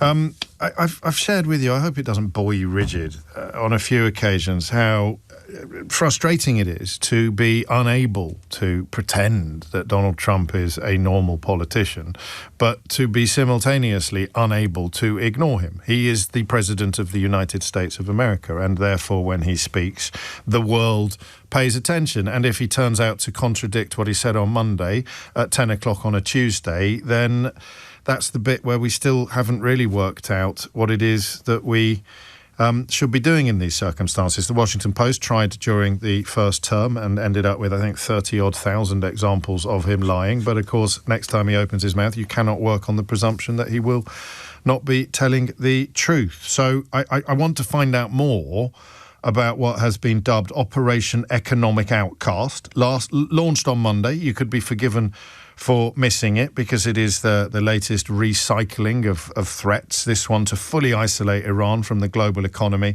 and the financial system, with his Treasury Secretary Scott Bessent saying our objective is to sever every economic lifeline that sustains the tyrannical regime until Tehran stands alone.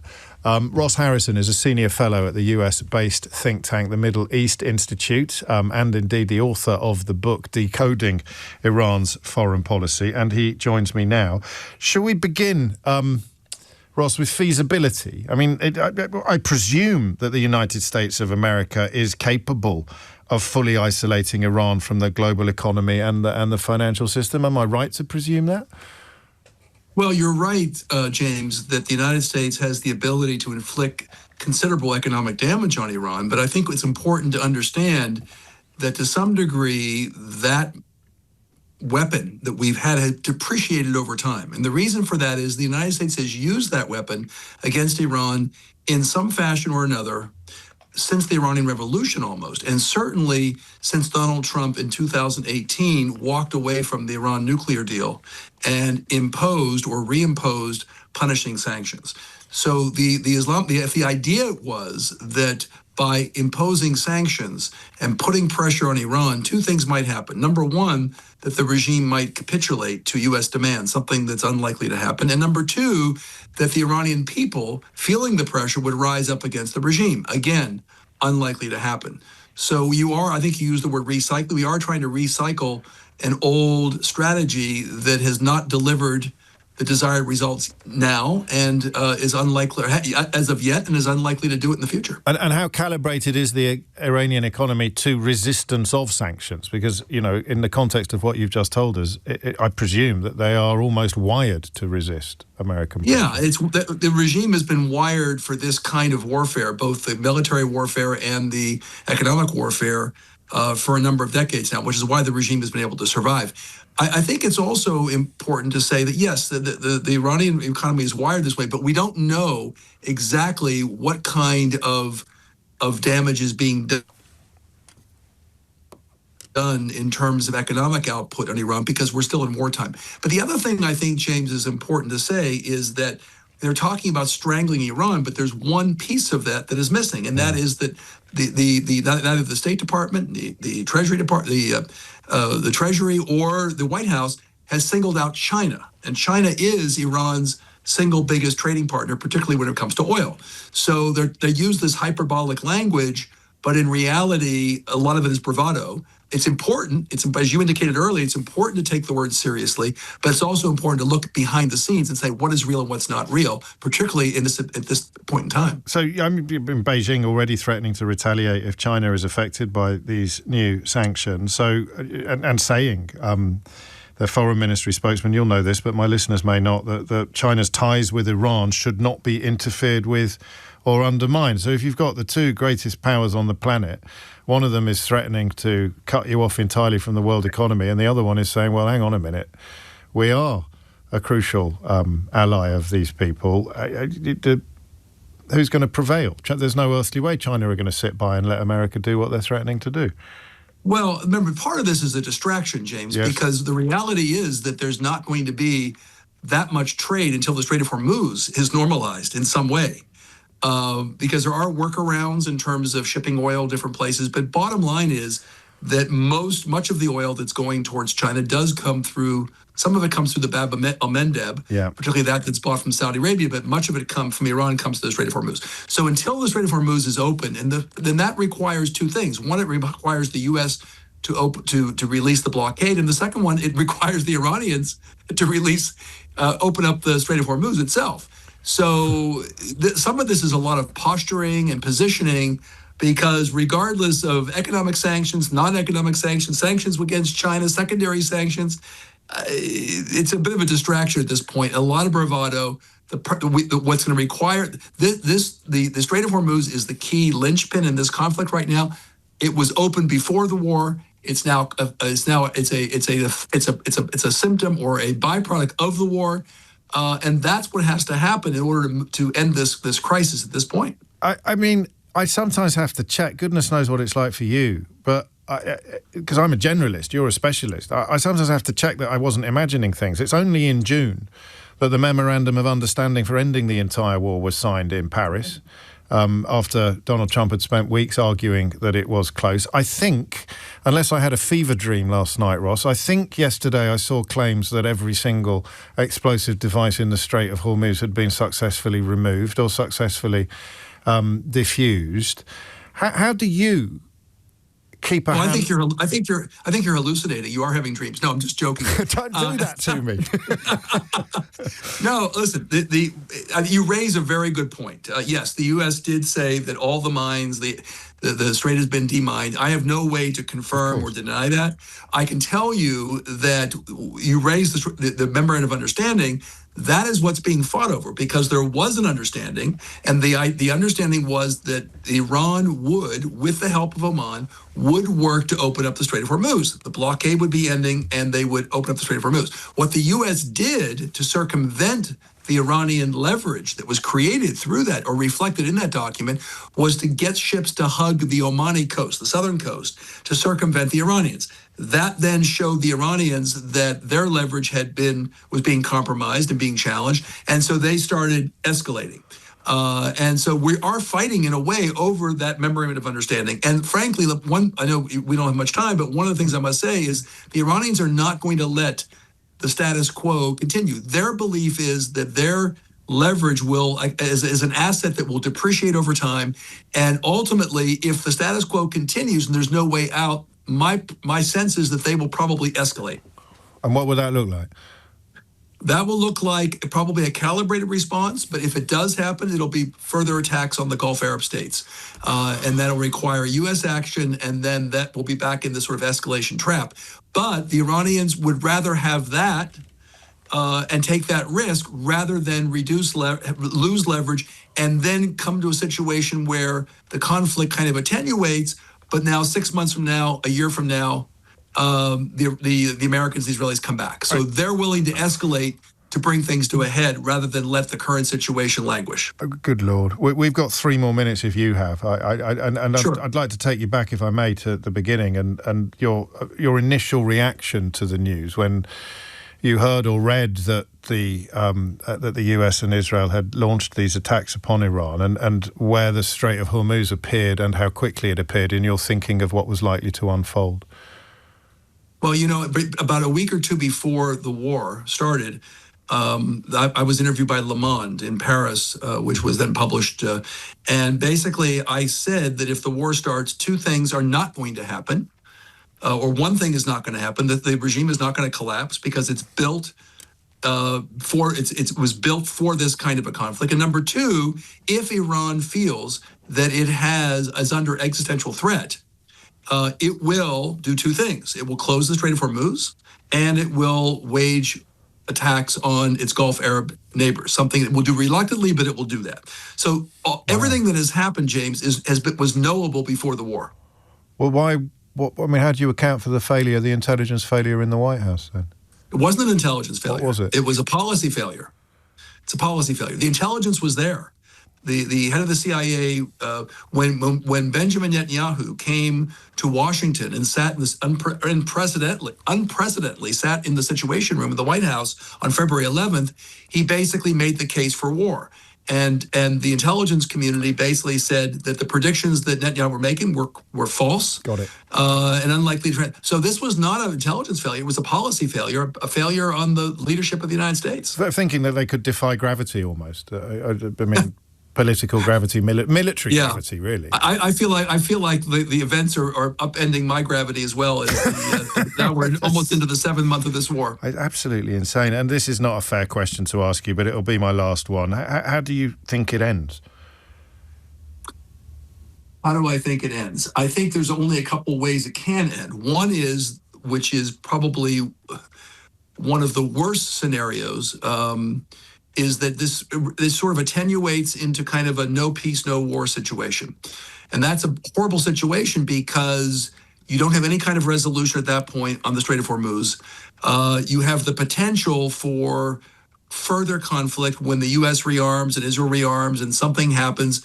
So it could attenuate and lead into some kind of a sort of ambiguous situation.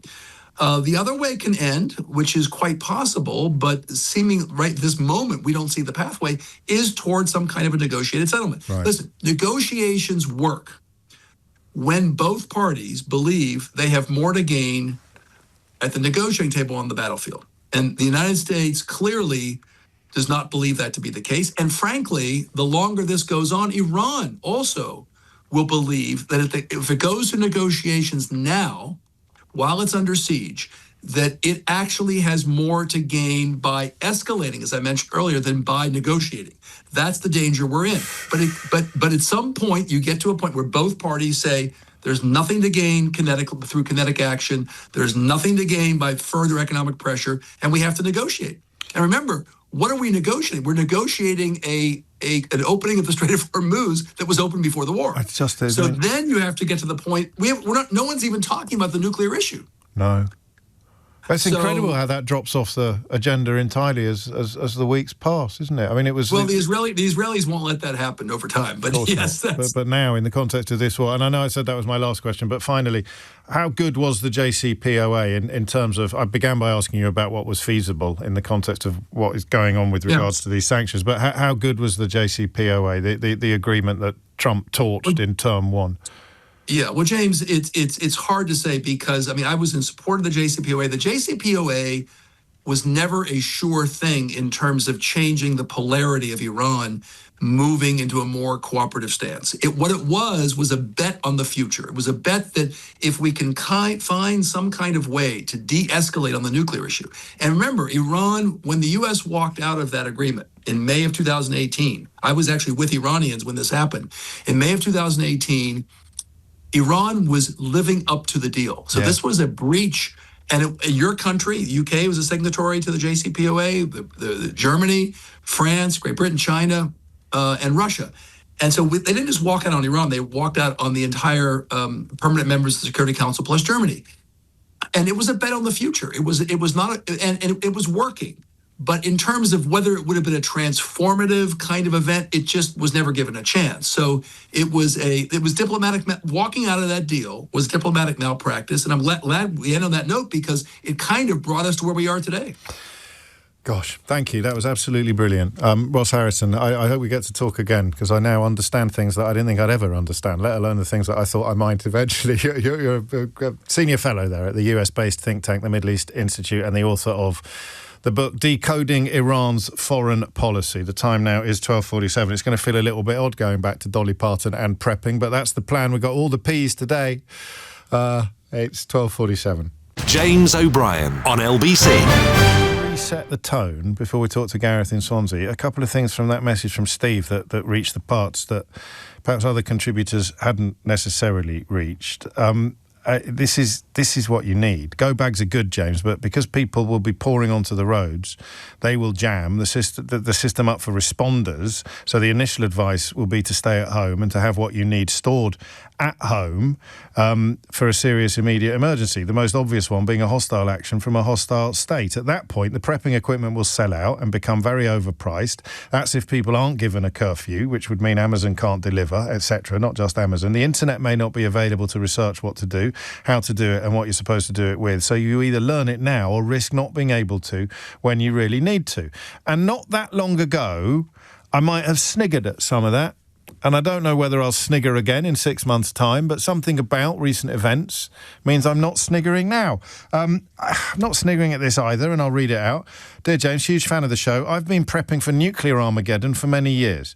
I have... What are EDCs? What do we think EDCs are? And a go bag. Also, I've got 72-hour survival bags. My aim is to be invited into a secret nuclear bunker. I am going to snigger at that bit that I know of very near me. I have my own YouTube channel teaching other people how to prep, and I currently have 31 subscribers. Those could be the 31 people that survived to repopulate the species. So I ain't sniggering now. Gareth is in Swansea. Gareth, what made you pick up the phone? Hi, James. Yeah, I disagree with a lot of your callers, and I've been prepping more so starting from this year myself. Really? I think, like you say, with a lot of recent events. I have a son, he's got a chronic illness. Okay. So my concern would obviously be around him, whether he's able to get medication, a certain amount of calories, that kind of stuff. So God, that puts things in perspective, doesn't it? So, the rest of us think we'll muddle through, but your boy would literally need to have things in place long before any alarms go off. off. That concerns me. So it's like making sure he's got enough medication, and I've got to be able to cook his food and maintain his calories. I need kind of like a power source because he'd need nebulizers. Yeah. So what I've been doing basically since the year began, every time I do a weekly shop, I buy certain things. So gathering water, I've got cooking facilities, I've got a storage unit now. I've bought... at home? Yes. So I live in a 2-story flat, old people around me. Yes. And I've got kind of 2 sheds, so I just stock in all there. So I've got military rations and all that kind of stuff, for medication, basically everything that you would need to survive. And have you got a little generator as well then? Or? Yeah. So I've got a little generator as well. So you reckon you're pretty well equipped now to cope for a couple of weeks if everything went south? Exactly, that's and it. And you've got your boys' medicines as well? Yeah, so because obviously when I get it every month, so obviously you're limited to what you get. So I sometimes have to ration out what I've got to just keep a little bit spare. Of course. Just so I've got as a backup should anything. So if the grid went down tomorrow, I'd be self-sufficient for about 2 to 4 weeks, roughly, with me and him. This is an incredible conversation to be having, isn't it, really? Because I think, 5 years ago, we probably both would have thought you were bonkers. Yeah, I know.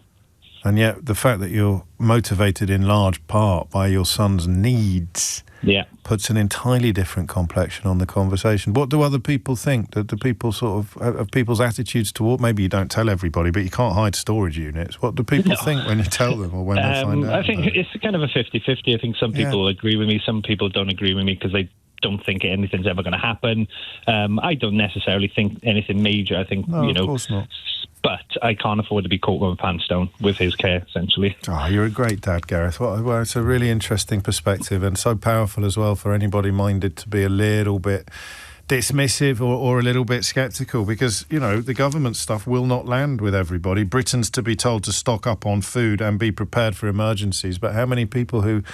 And we talked about supply chains being disrupted by Brexit, particularly in the context of medicines, and we did phone-ins about people who were really, really struggling to get hold of stuff. We usually muddle through. Business in particular usually finds a way, like water through cracks. But you want to be ready. You want to be prepared. And the Cabinet Office guidance hasn't even brought yet medical considerations into it. But we have. It's 12:55. From prepping to Parton, all the P's today. Caroline is in Hampstead to share her thoughts on what it was about. I think I found that clip of her singing the Led Zeppelin classic Stairway to Heaven as well. So we'll probably end with that, Caroline. But before that, what made you pick up the phone?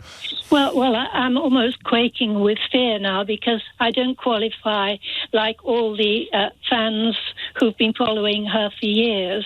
But yesterday when I heard that she had died, it really affected me very strongly because there are many polished singers, yes, talented composers, and people who do things like starting libraries for people. She did all those things.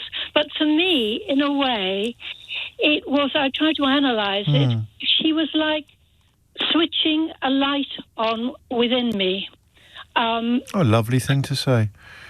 Well, John Keats had on his poem Grecian Urn, beauty is truth, truth, beauty. Mm.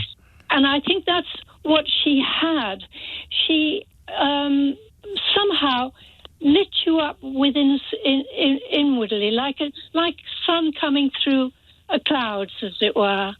It's difficult to explain it. Well, not for you. You're doing an absolutely brilliant job. What you're describing to me is like a cocktail of purity and authenticity. Yes.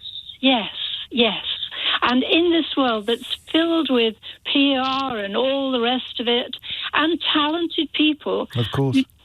Just as talented in each genre as she was, in a way. Mm. But it was her inner being, the beauty of her inner being, as I say, like sunshine coming through clouds. Well, you put me in mind of another John Keats line, would you believe? And not from his poems, actually, but from his letters, when he wrote to a friend, "Oh, for a life of sensation rather than of thought."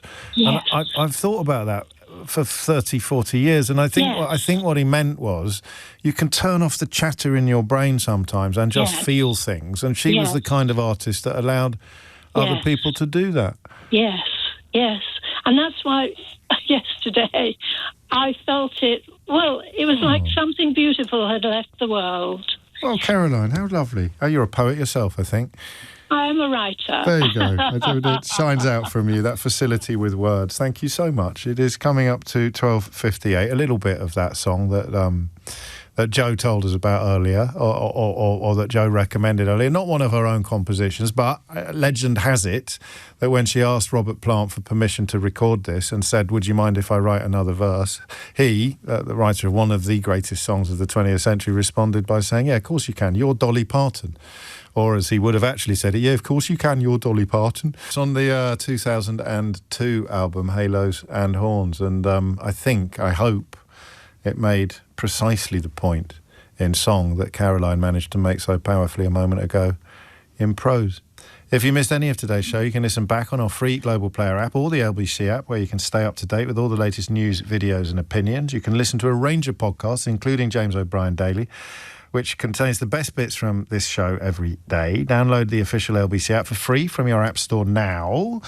Coming up at 4 on LBC, Simon Marks is in for Tom Swarbrick, who's currently in for Nick Ferrari, but now it's time for Sheila Fogarty. James O'Brien on LBC.